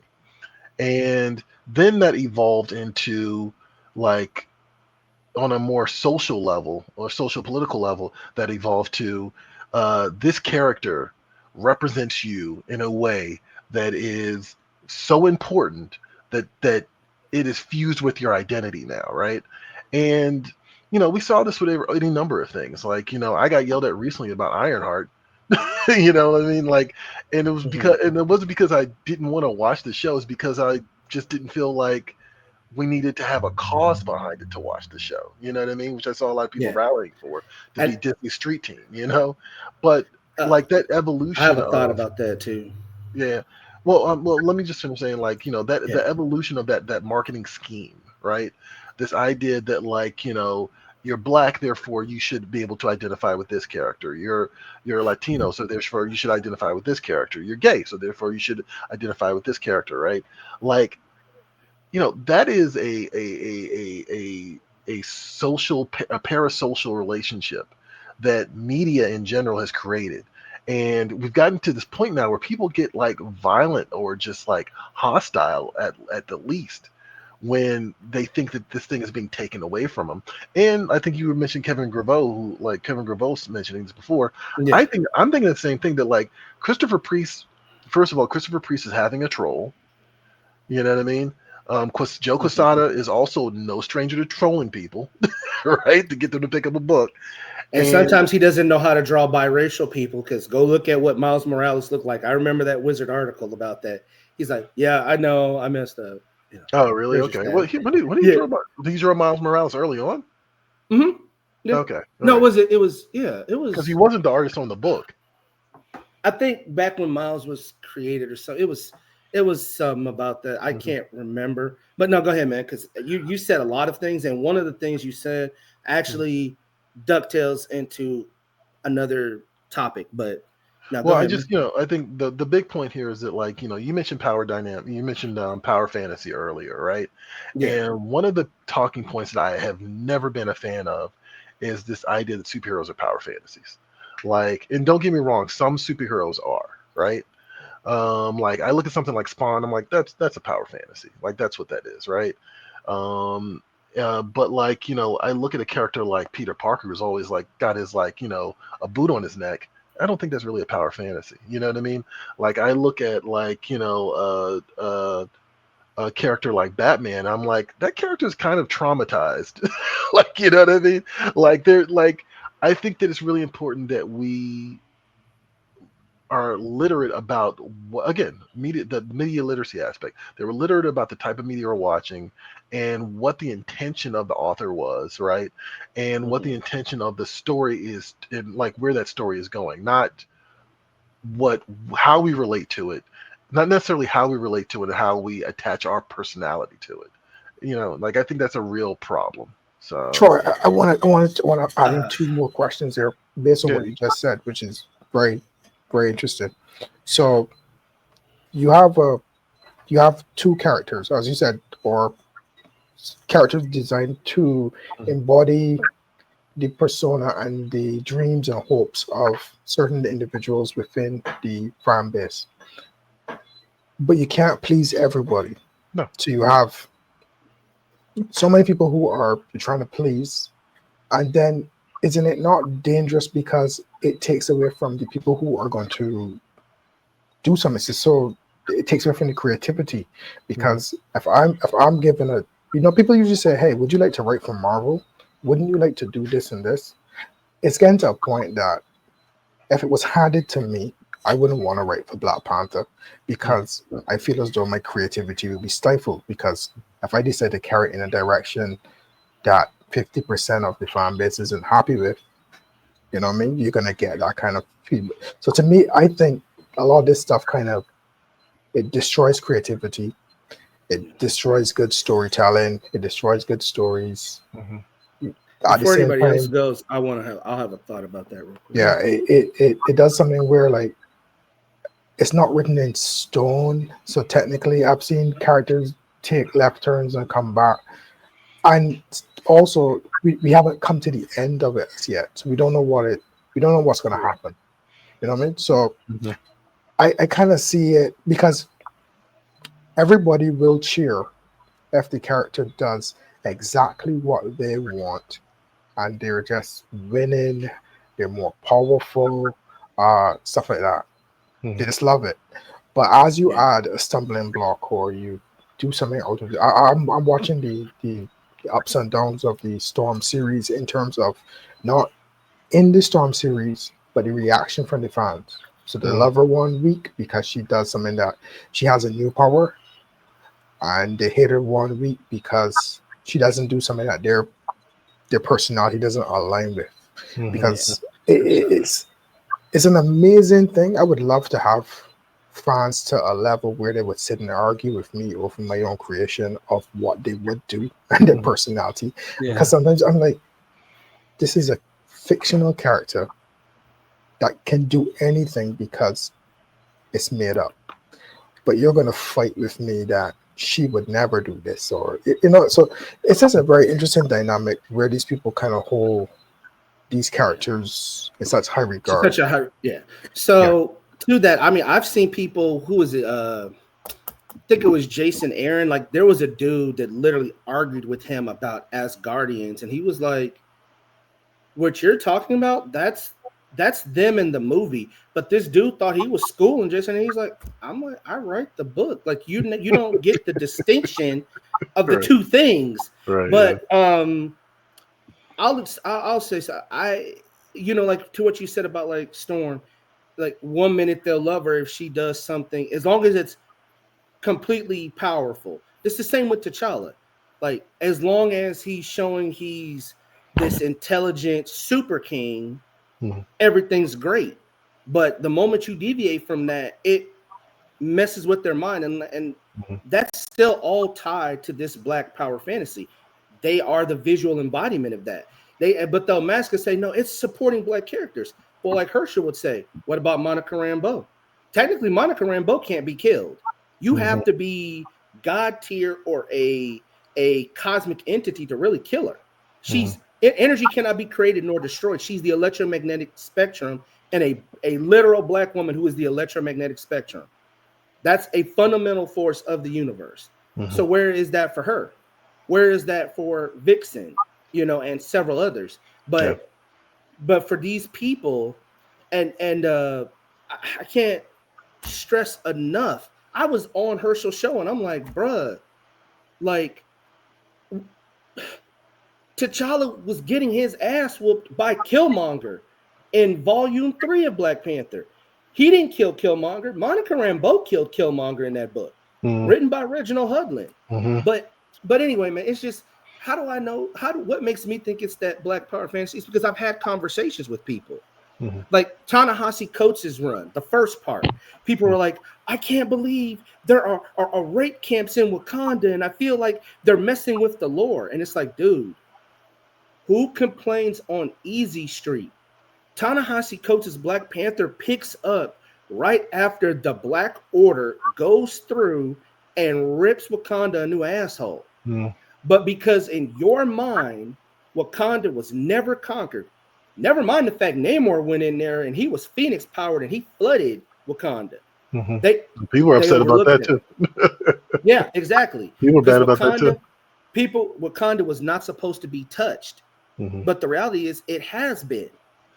That's like people who are Batman fans. Like, Batman's always 2 steps ahead. Batman's been hit in the head by a crowbar by nameless thugs. I mean, this current Hush run, Joker pops out the back and hits Batman in the head with a damn crowbar. You know what I mean? Like, it happens, but your identity is completely wrapped up in that power fantasy. Like I've told Herschel, I've told everybody in my group, I'll say it till the cows come home. This does not affect me because I've been a comic book fan for 25 years. Right. All right. No, and I think that's years. And I think that's I think that's also the media literacy part of this too, right? Yeah.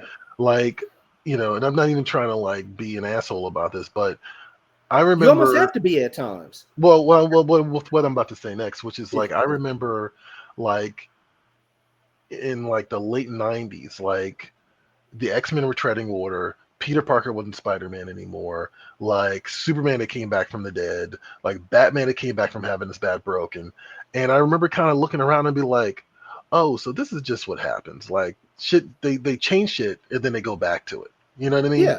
Like, and I was like a teenager when I understood that. And I just kind of find it very strange that there are full-on adults who have been apparently reading comics, right?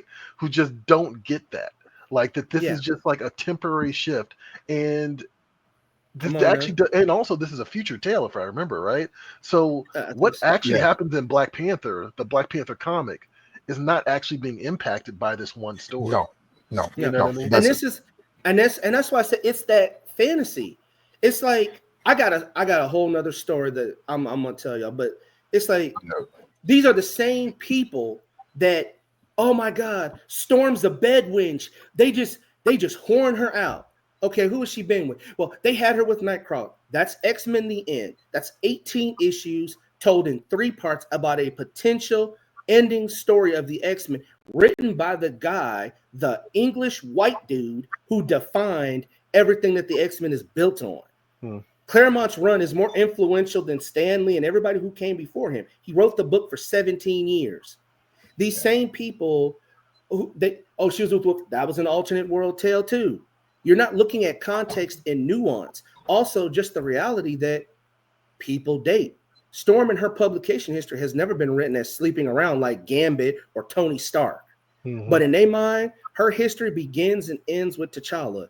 Like, oh my God, well, Eric Jerome Dickey's story. I know, I got it, I read it. Guess what? Eric Jerome Dickey's story is a revision and a retcon of Marvel Team Up 100. That's what it is. That's what it is.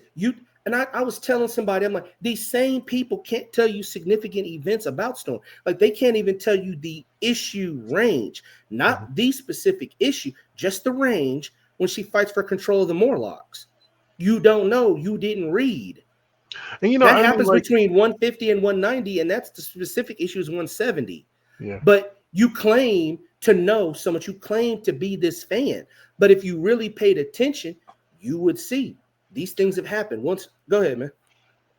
Well, no, and here's the thing, right? I want to be careful, right? Because like, there's a point where it's sort of like, while I do feel like that some gatekeeping is necessary, Yeah. like you know what I mean. Yeah. When Some I of it when I is.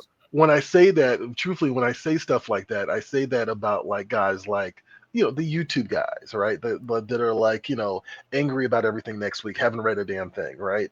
Like those guys need to be gate kept out of the culture, right? Critical But drinker. yes, critical drinker, guys like that, right? It was there's another channel called Midnight's Edge where it's just like, all right, guys, we get it. You hate Kathleen Kennedy.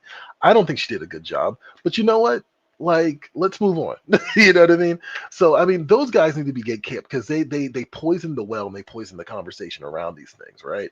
But like at the same time, I'm not gonna I'm not going to give Oh, someone. I'm not oh, going to sorry. discredit someone. I'm not going to discredit someone who hasn't read the same books as I have.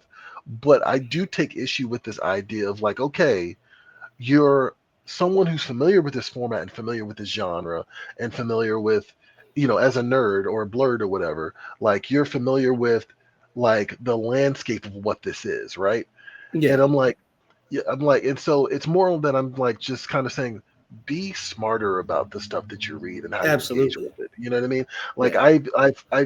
I've seen people be like, oh, people like treat Wakanda like it's a real place, like talk about Wakanda in real terms, and who have only seen the movie, right? Which is fine, right? But then I'm Yeah. sitting there, I'm like, okay, but I need you to understand something. That movie's telling you that Wakanda is not a utopia. Wakanda Yeah. has its own unique problems. Like, you know what Yeah. I mean? And like that's the whole point of the Killmonger character. If you miss that, you're not watching this thing in the Yeah, correct and way. that's when Yeah. people say things like, "Well, Killmonger was right certain parts, yeah, but," and people that's when people were like, "Well, they could bring him back." Like, bro, did you watch the same movie I did? Killmonger was resolute in his ideology. Mhm. That's why when he shows up in the second movie, which real Right. quick, my screen froze. So if you guys hear me saying I got a screen freeze, that's why everybody disappeared for a bit. So, That's okay. but No, anyway, you're good. no. But that's why in that movie, he's the way that he is. He was resolute in his ideology. Yeah. Yeah. He was an anarchist. I Like thought that was he didn't brilliant that care. she saw him when she took the herb. Actually, I thought that was a great move. Yeah. Yeah, because emotionally at that point she's angry. She Look. just lost her Mhm. mother. Exactly. Like she wants to see kind of the world burn. Mhm. But I'm like you. If you didn't catch that, then what movie were you watching the same movie I was? And Mhm. then Marvel showed you that no matter where you go, Killmonger is the same person. Right in the What If He's series. vengeful. Right. And Yeah. yeah, and then like to your point, like that's why T'Challa in whatever it is, he says, you all created this problem. All Mhm. you had to do was take him with you. You punished him Mhm. by Right. proxy because he didn't have anything to do with it. He didn't know. Right. He He was just a grew up kid. angry. He Yeah. was just a kid. He was angry. Right. All right. And people didn't like I always tell people, this. Tell me the reason why he killed his girlfriend in the beginning of the movie. He had no reason. She was on his Mhm. side. Why'd he All right. kill her? All right. He didn't have any reason to. He was a man that wanted to see the world burn. But All right. they missed that. Like, I'll give you guys this true story. I was in a comic book shop in Las Vegas. I think it's Lost Galaxy or whatever. Anyway, I was talking to this white dude. And this is how you know that, like, these people get wrapped up in an idea, but they don't look at that idea realistically.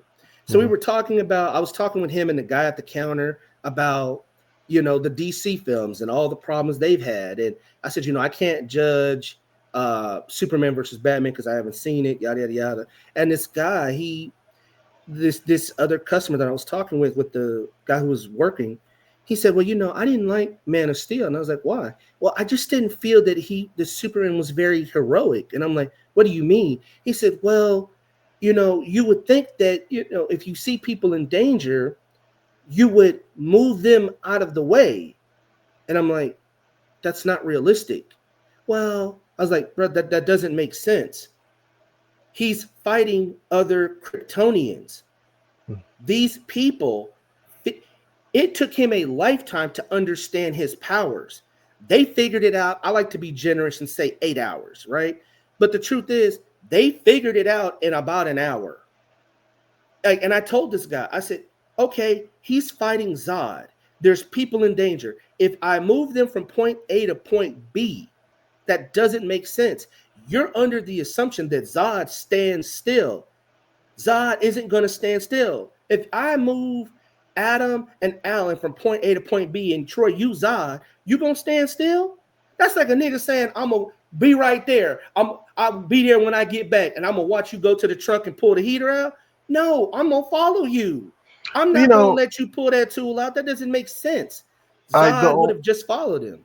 The only problem I like, okay. See, now this is where I become the problem. Because like the only thing about that is like, look, like Zack Snyder decided to go in a direction, right? And that's the direction that he decided to go in, right?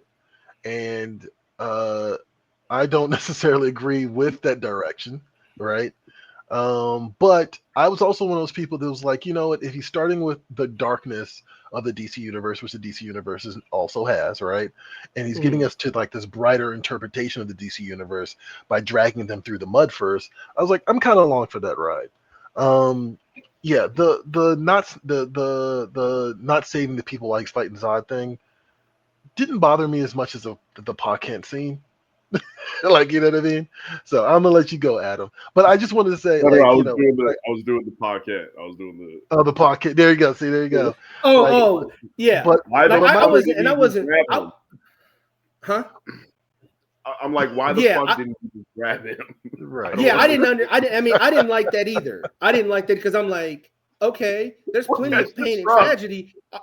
That didn't make sense. But I wasn't talking about that. But it was just like this person was wrapped up in this idea of the hero. Like, you should save the people first, but you're not looking at the fight scene. I'm not talking about like Zack Snyder making the DCU dark, but just the logistics of that scene. Like, if I try to save Adam and Alan, you're Zod. You're not going to let me do that. That's why he says you are going to have to kill me or whatever. And what does he do? He fires his eye beams at them. So he forces Superman. It's called sadistic choice. Well, I think, but I want to add in a little piece here too. And this is from a creator standpoint. And this is something that a lot of people who aren't creators or aren't creating something don't realize sometimes how things kind of go, especially something as big as a movie. We kind of experience it a little bit in a comic book. You plot out a film or you plot out a book and you say, what'll be cool in the end?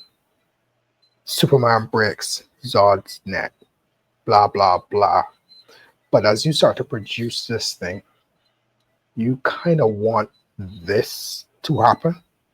So sometimes you have to kind of bend the rules to make it happen. Yeah. To be as the best you can to do it. And that's something that as a creator you're faced with because you have such a beautiful ending and you realize, how am I going to make this work? How does this person go from here to here in time? I need them to do this because I want this to happen. And sometimes personally, I would end up having to scrap a story because the logistics feels as though it's jumping through too many hoops. But with a movie now, you got tons of rewrites. You got people coming in and doctoring scripts. And one of the worst things that could ever happen, I don't know if it's ever happened with you guys, when you're writing something and someone else comes in and gives you, say, advice on something to fix a problem. But by fixing the problem, they've created different little holes, different parts. So now you have to go and patch all these little holes, and these little holes now open up different holes. So when you watch a movie, that's where you get a lot of things like reshoots and rewrites, and this person coming in and that happens with a lot of movies, like Kate and Leopold. That's why they do test screenings, like Kate and Leopold. The original ending, somebody figured out, like, wait a minute, this is like a time paradox because he's now his own like great grandfather. And if you've ever listened to people like Nancy Cartwright, who's the voice of Bart Simpson, listen to her audiobook. She talks about when she wrote her first script for the show. She says no script goes unchanged. You have 3 or 4 other people that look at it because those outside eyes see something that you don't see. And so no script goes unchanged. Now there's a Spielberg quote where he says, like, if you go into the film thinking your script is done, then you've already failed. And like I actually, Nigel, I got sidetracked by the Pa Kent thing because I got to get that off my chest. But I was actually trying to go the direction you were going, which is that, like, it's not so much, you use the term, Ron, about, you use the term realism. That makes the hair on my neck stand up. But I think the better term is logistics, right? Yeah. And I think that what Zack Snyder decided to do logistically didn't help the character, I guess is what I'm getting at. Like, it ultimately kind of created clearly it created like a conversation that I don't even think Zack Snyder was really equipped to have about the character, because all his responses have been very much like, fuck you. Well, what I mean? I actually said logistics, and I told the Mhm. guy at the thing, I said, just based on that scene as it is viewed, because he wanted Superman to save the people.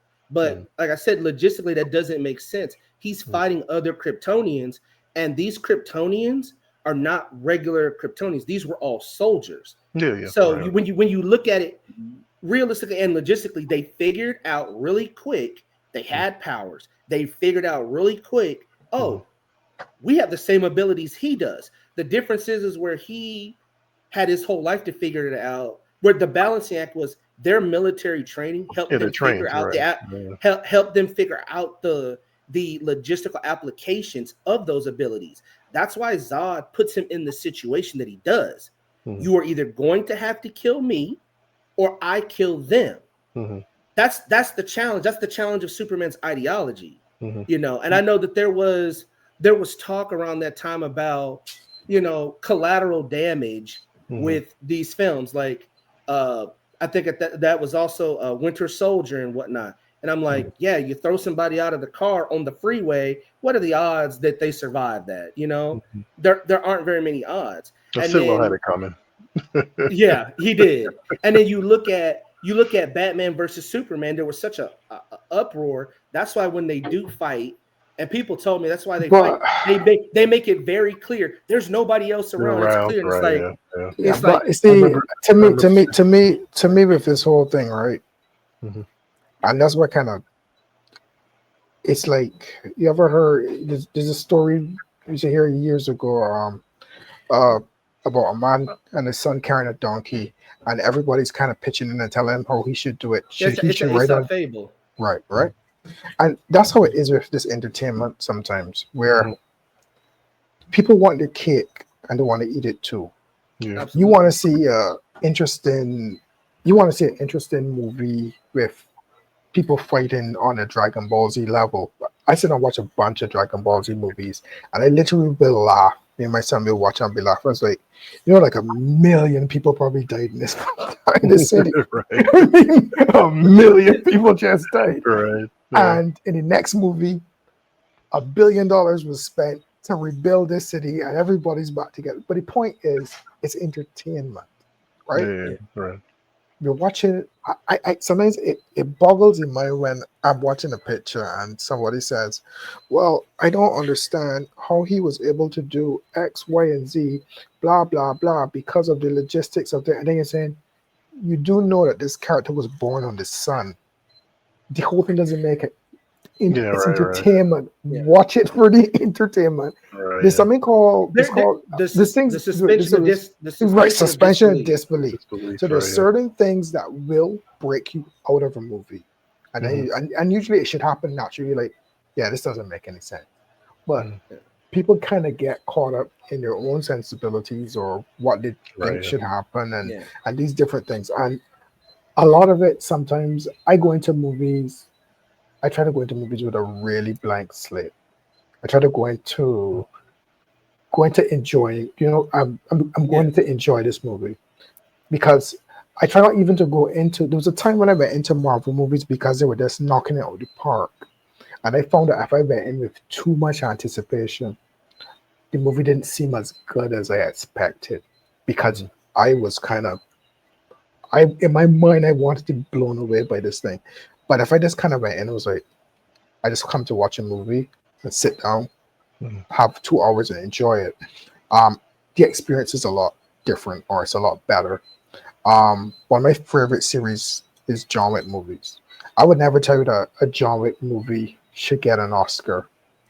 But I will tell you that I find it to be brilliant storytelling, brilliant cinema, entertaining for the time that you sit down. It's good. And, if you can sit down and watch a movie and it has a lasting impact on you where you can think about a scene or you could tell somebody about a scene or you can go and just watch a scene from this movie because you want to show someone, hey, watch this scene where it's all done from top down like a video game. Let me show you this scene, and you do, that means the movie has done its part. Yeah. But when you watch a movie and you never ever think about it, you never ever reference it, or you can't even remember the name. If it was done so well and none of these things happen, what was the point of it? I mean, you can overanalyze a movie. There's sometimes I've seen things where I'm like, this is really asking a lot of me to suspend that disbelief. Like Wanted, the whole ricochet. I'm like, no, that doesn't work at all. The curve of the bullet. The curve of the bullet thing. I'm like, wait a minute. Yeah. Like, first and foremost, I didn't even read Wanted, and even I know there's probably only 3% of this that has anything to do with the comic. Huh? Don't ever read it. I made that mistake earlier. I was like, I want to see what that comic book is talking about. I love this movie. Don't ever read that. The comic's completely different. Yeah, I mean, that's just like the comic for Eminem. He just wanted to write. He just wanted to with Eminem. That's like a Kame got killed, the anime. Once I looked up, I was like, oh, there's a lot different from the anime than the manga. It killed me ever rewatching the anime ever again because they really altered that shit. But I mean, that's one of those things that it does. It kills the movie for me. Like, and I tell Alan and them all the time, like when I read a book and we're doing reviews, I don't care about like punctuation as long as it doesn't break the story for me, because that's not what I'm trying to do. Like, I'm just trying to like focus on, did you execute your idea as best as possible, like I would any other book. There was some other things about this because we could go on about this for forever. But bottom line is, going back to Black Panther, for me, this reaction. Go ahead, man. I wanted to Adam, you get thought off, and I have some kind of thoughts about this whole thing, this whole outrage. Yeah, go ahead. Oh, yeah, all right, I'll get off right now. Yeah, I mean, from me, like I was never like a Black Panther reader. I was never that like heavy into the comics at all. I'm kind of looking at it from like the outside in a little bit, but also like somebody who's been online for like what I feel like has been. I feel like I've seen this thing kind of bubble up from the beginning a little bit. At least from where I can track it, it started when like Chadwick kind of died, and like the MC, like they announced like there was going to be no recast, and like me personally, that decision, like if it was up to me, I would have recast him, but like I get it, sure, it's all good. But like fans obviously reacted, some positively, some negatively, whatever. But like as time went on, toxicity kind of built, especially online, like in, on those spaces, like in Twitter and Facebook, whatever the fuck. And it kind of like the recast T'Challa movement. We've all seen it. It kind of became a movement on its own that like built its own. Yeah, absolutely. Toxic legs. And I'll tell you guys this, and I don't mean to cut you off if you've got more. So initially when he passed, I was a member of Black Panther and Storm Appreciation Group. That group is still going, but it's really kind of dead. As a comic book fan, I was initially pro recast. And I actually listed reasons why I was pro recast. Like, when you look at 616 Shuri, she's a full-blown ass adult. She's in her 20s, she's more battle tested, whereas MCU Shuri is like 16 years old. Yada, yada, yada. Like, I actually had legit reasons. But like you said, as I started to see that toxicity, and I'm like, okay, bro, I can't do this. You killed me. Even people who are genuinely for it, they get kind of turned off because it becomes so other people are so and that's because your identity in comics is wrapped up in that, what it symbolizes, what it visualizes. Me, I've been a comic book fan for 25 years. Like, it doesn't make or break me because I've seen, oh my God, just guys, the amount of dumb shit that I have seen people say. I've seen people say like, when it comes to Storm. Oh, they don't. If you look at how she initially looked, like they don't want to see these African features. And I'm like, Dave Cockrum created Storm. She was initially going to be a cat. That's why she has feline-like features. Those are not African features. Go look at who created her. And, Nightcrawler was originally a demon, and it's stuff like that. Yeah. Well, like, go ahead. These things become it's just that these things become kind of like their own weird urban legend, right? I mentioned even the woman who sued about the Matrix, right? That's also kind of its own urban legend. Like the thing with Storm and like her color, that's because of the color palettes available. Color palettes available at the time. You know what I mean? That's why. Go ahead, man. And like that's why people don't realize like a lot of early superhero costumes. Why red, yellow, and blue was used. They had 8 colors. That had the colors used in comics. If you want to kind of track the history of what became available, you know what you do? You go to the store, you go to the arts and crafts section, and you look at a box of fucking Crayola. 8, 16, 32. And Hulk was originally gray, but after the testing and it didn't test well, you had to change the color that could print well, which is green. Bruh, gray. So, look at Sergeant Fury and his Howling Commandos. The black dude was gray because they literally did not have a color for his skin tone. The color, like these are the nuanced things that people don't realize. And when it comes to Black Panther, man, somebody told me a lot of these dudes, they talk, oh man, we Black Panther fans, but they didn't read anything before Christopher Priest, like I think what's his name, Don McGregor or whatever, and that's why I agree with her. She's like, I'm a Black Panther fan, but I'm not a Black Panther guy. But once again, and just real quick, guys, we're at the 2-hour mark. So Adam, we may have to have you come back because I know it's getting late where you guys are at. But I knew this book was gonna eat up a chunk of time. But that's good. Yeah, let me first. Basically, after Recast the Child became a movement on its own, and like kind of the worst people sort of gravitated to that, and it became like more and more toxic. I found that, like, at least from what I saw, it became like it started to infect anything like even remotely related like to Black Panther, including like Wakanda Forever. I've seen people immediately shitted on Wakanda Forever. Like nobody, a lot of people didn't. Yeah. I'm not watching. I'm not supporting. And I don't mean, I'm not a Storm character either, but I'm not like a Storm like fan or anything like that. I haven't read her solo run, but it's like half the comments that I've seen off her solo run are just like weird, like black dudes, like just being like kind of misogynistic, but just being really fucking weird about like Storm. I got called. Oh my god. And like relating I got caught. Panther and back to fucking recast T'Challa, like, and it just like, from what I've seen, the movement and back to like this controversy, this latest one, I think a big part of it is because the movement has evolved into something that just at this point seeks out controversies to feed itself. Like they're looking for something to jump on to be like, yo, see, this is why we need to recast T'Challa because they don't give a fuck about our black heroes, and if they don't recast T'Challa, they're just gonna keep just doing whatever they want with our black and look what they do this and look what they do with and you know what I say to that, like, oh well, Marvel, they don't blah blah blah yada yada yada. I always say this: why would they do the Black Panther movie in the first place? They could have stopped with just the one. They didn't even have to make it. Ike Perlmutter didn't even want to make that. Like that was one of his things, but they did it. It was Kevin Feige that pushed for that. I mean, because that's also a separate entity, and that's once again with Ike Perlmutter and a whole bunch of other things, and the separation of Marvel TV versus Marvel Cinematic. That's a whole nother conversation. We will be here even longer. Y'all got families. We don't got that type of time. But it's like, why do it in the first place? Y'all say, oh, well, they don't, like you said, they don't give a fuck. They didn't have to do it, period. They damn sure didn't have to do another one. And I'm going to tell y'all the flat truth. When I went to go see Infinity War, I saw a white family going to go see Black Panther because it was still in theaters at that time. So it's like the reasoning becomes just dumb. It becomes, if you are really a fan of these things, if you were an actual comic book fan, you would see where all of this stuff has been done with other people.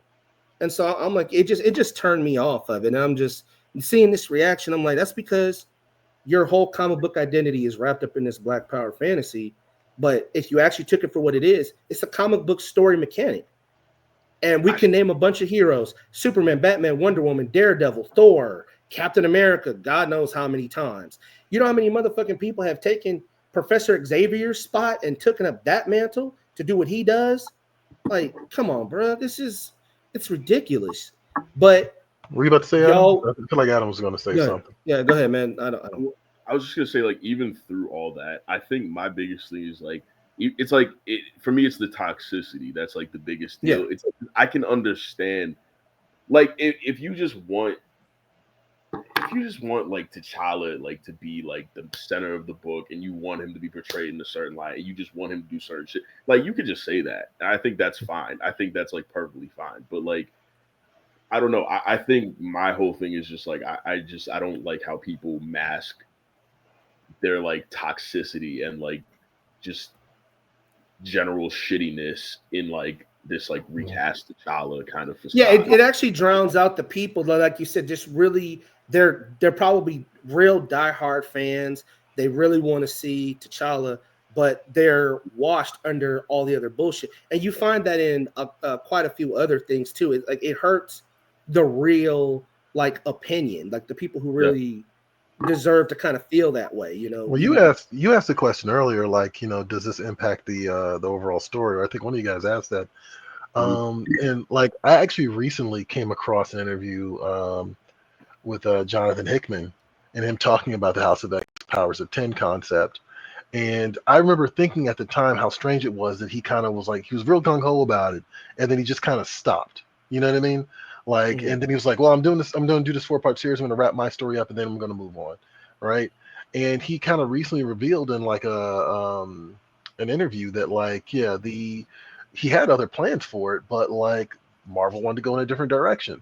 And I think I don't have any inside track on this, but I think the subtext of this was that there was a very real, like, you know, schism in terms of the fan base of like people that are like, the X-Men are bad guys now, and I don't like this. And the people they're like, the X-Men should just fuck up everything. You know, like it is like, you know, Xavier's dream's dead. Like just rule the world and like become monarchs and like, or whatever, you know. And like, I think that's actually I think that's actually the catalyst here. I think that's the thing that ruined that run was because like we couldn't have like a reasonable, people weren't engaging with the actual text, right?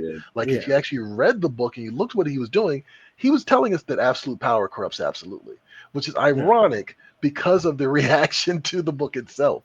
You know what I mean? And ultimately we all lose out on this guy having like this master plan and this like, you know, this far-reaching concept that he wanted to do from beginning to end, because people just can't be patient anymore. And that is the result of the internet. Yeah, I mean, and this is why I tell people like social media is a catch-22. Like there is an aspect where it has allowed for the dissemination of information to be spread wide. Like you can learn things, you know, but as I often say, it gives everybody an opinion or it gives everybody a voice. And unfortunately, it gives everybody a voice. And this speaks to something that I was going to bring up earlier. Like, and you're kind of coming back around to it, Troy, is that because of social media, like we're talking just 20 years ago, you used to be able to see like the fruition of a creator's run. I mean, look at how long Dan Slott wrote Spider-Man. Some of that good, some of that bad. And he had 3 books at sometimes coming out a month. But he was able to tell everything, you know. But now it's like you don't really get that opportunity, right? You know, which is also parlays into like why books are constantly rebooted. Like I love Miss Marvel, but there's no reason why she should have 5 volumes of a title. Like we don't even let books get to 50 issues anymore. You know, I was going to say I want to say something to what Troy said. And this is basically a question of how, because of this, how it starts to affect the indies and the indie superheroes. Because to me, sometimes it starts to foster bad writing. So someone sees what's happening in Black Panther, and then they say, I have a black character that is better or is not we're not going to handle our black characters the same. So then feeding off of what the audience wants, which is just a character that doesn't see any adversity, doesn't lose, doesn't struggle, is super powerful. We start to see that seeping into the indie space with a lot of the indie characters just that way. And It's so that when you power start to fan. so when you start to read them now, because also they're trying to cater to a fan base, as you said, that doesn't read or doesn't understand comic books, doesn't understand what a story is, because they want their gratification now, and they're not willing to wait 6 issues or 12 issues to understand the nuance of a story. They want to see that Storm should never have this happen or this. So then someone says, you know what, I can write this better. And their idea of writing it better is not having any adversity. They don't lose anything. There's no stakes. You know what I mean? There's very little conflict in some black indies that's not outside of basically what's in the news.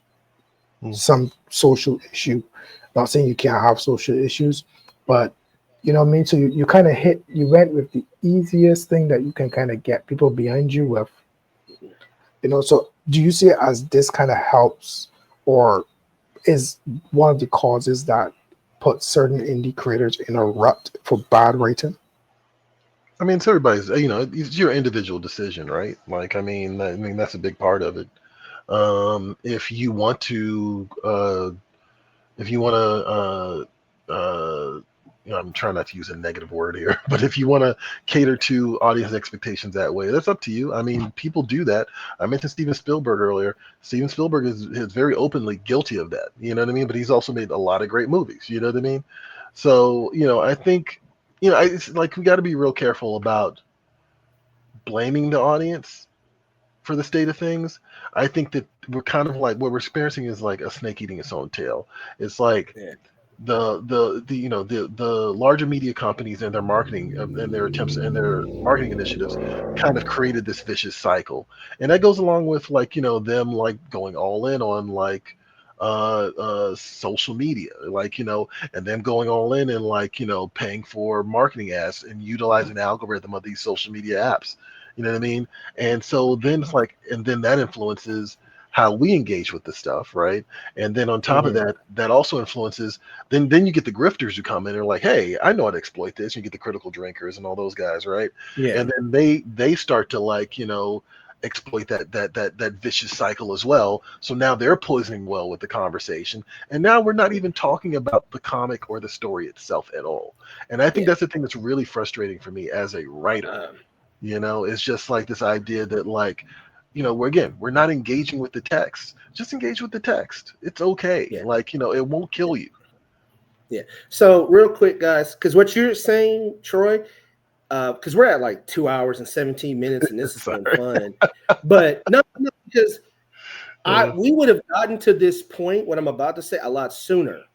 But I knew this Black Panther book.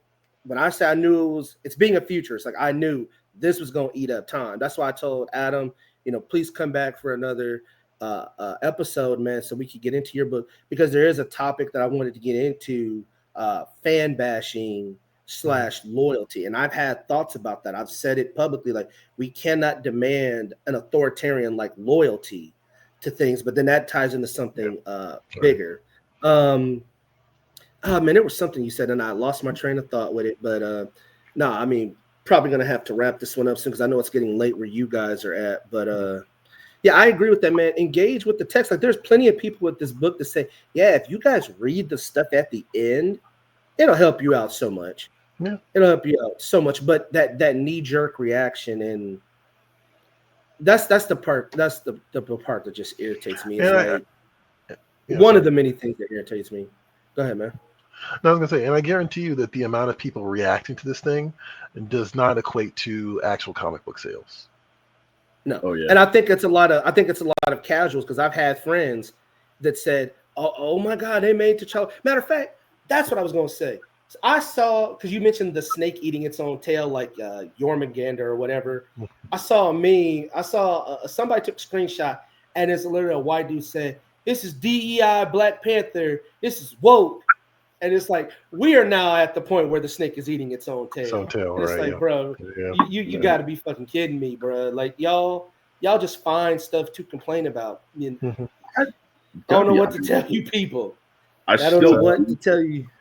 I still do want to hold space for people, like, because I can understand, like, regardless of like how kind of quick the criticism and like how like reflexive the fucking negative reaction is to this, I still do want to hold space for like people who like like Black Panther, like the character T'Challa, or even just the mantle, like mean a lot to me as a black man, because I really whatever the fuck.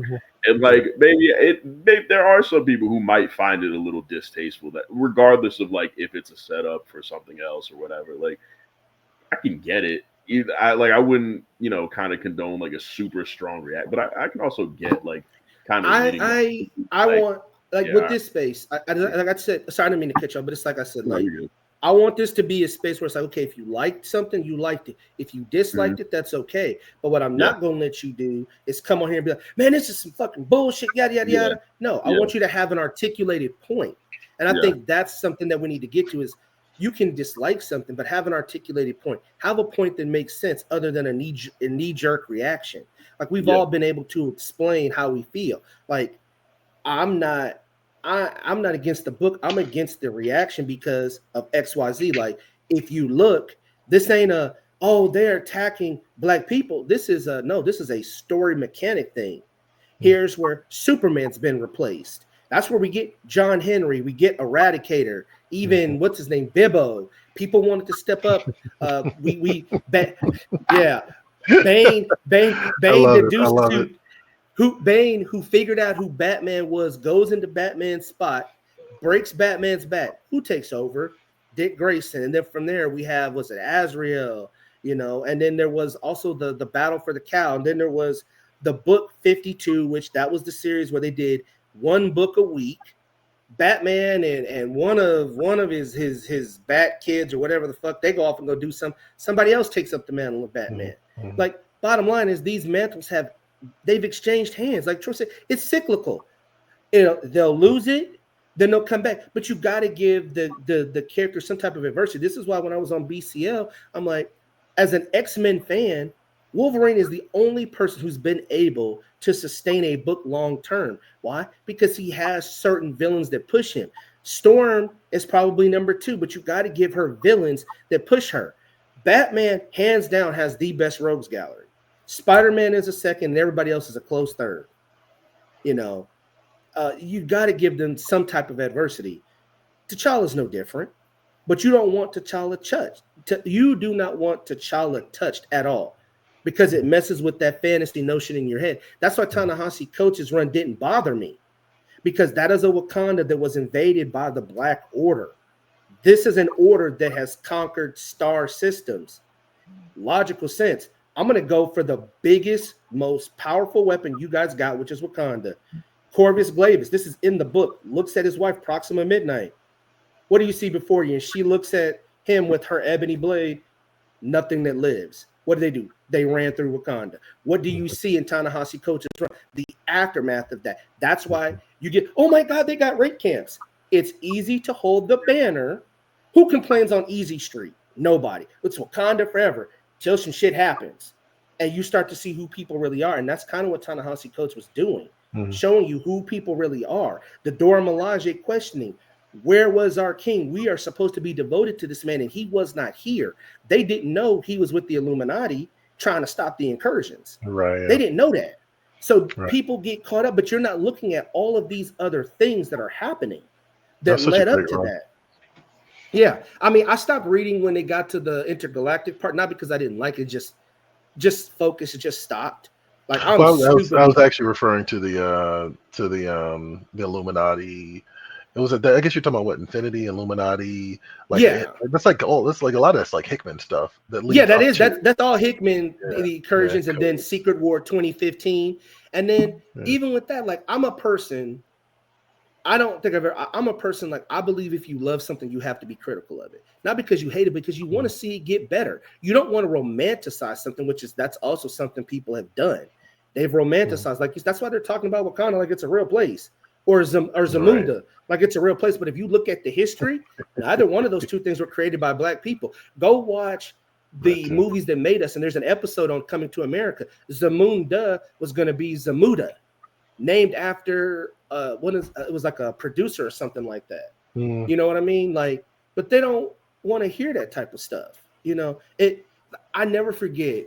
I was in this conversation, and we were talking about like Ta-Nehisi Coates, and this guy was just like, man, I just feel like it's messing with the lore. It's messing with the lore. Okay, I get that, but here's how they got to this point. But you're so focused on what the lore says is that Wakanda was never invaded successfully. I'm like, Namor did that.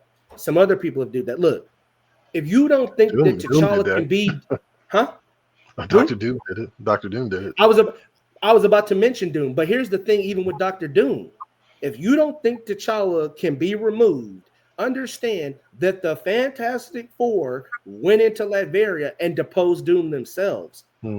Doom has been deposed of, and Doom is a bad motherfucker by all Marvel standards. There's certain people, and I mentioned like hockey earlier, based, just playing off the hockey that you mentioned. Doom is one of those people. Adam, you like anime. This is a One Piece reference for you. It's like when what is it, Shanks Wrong show, brother.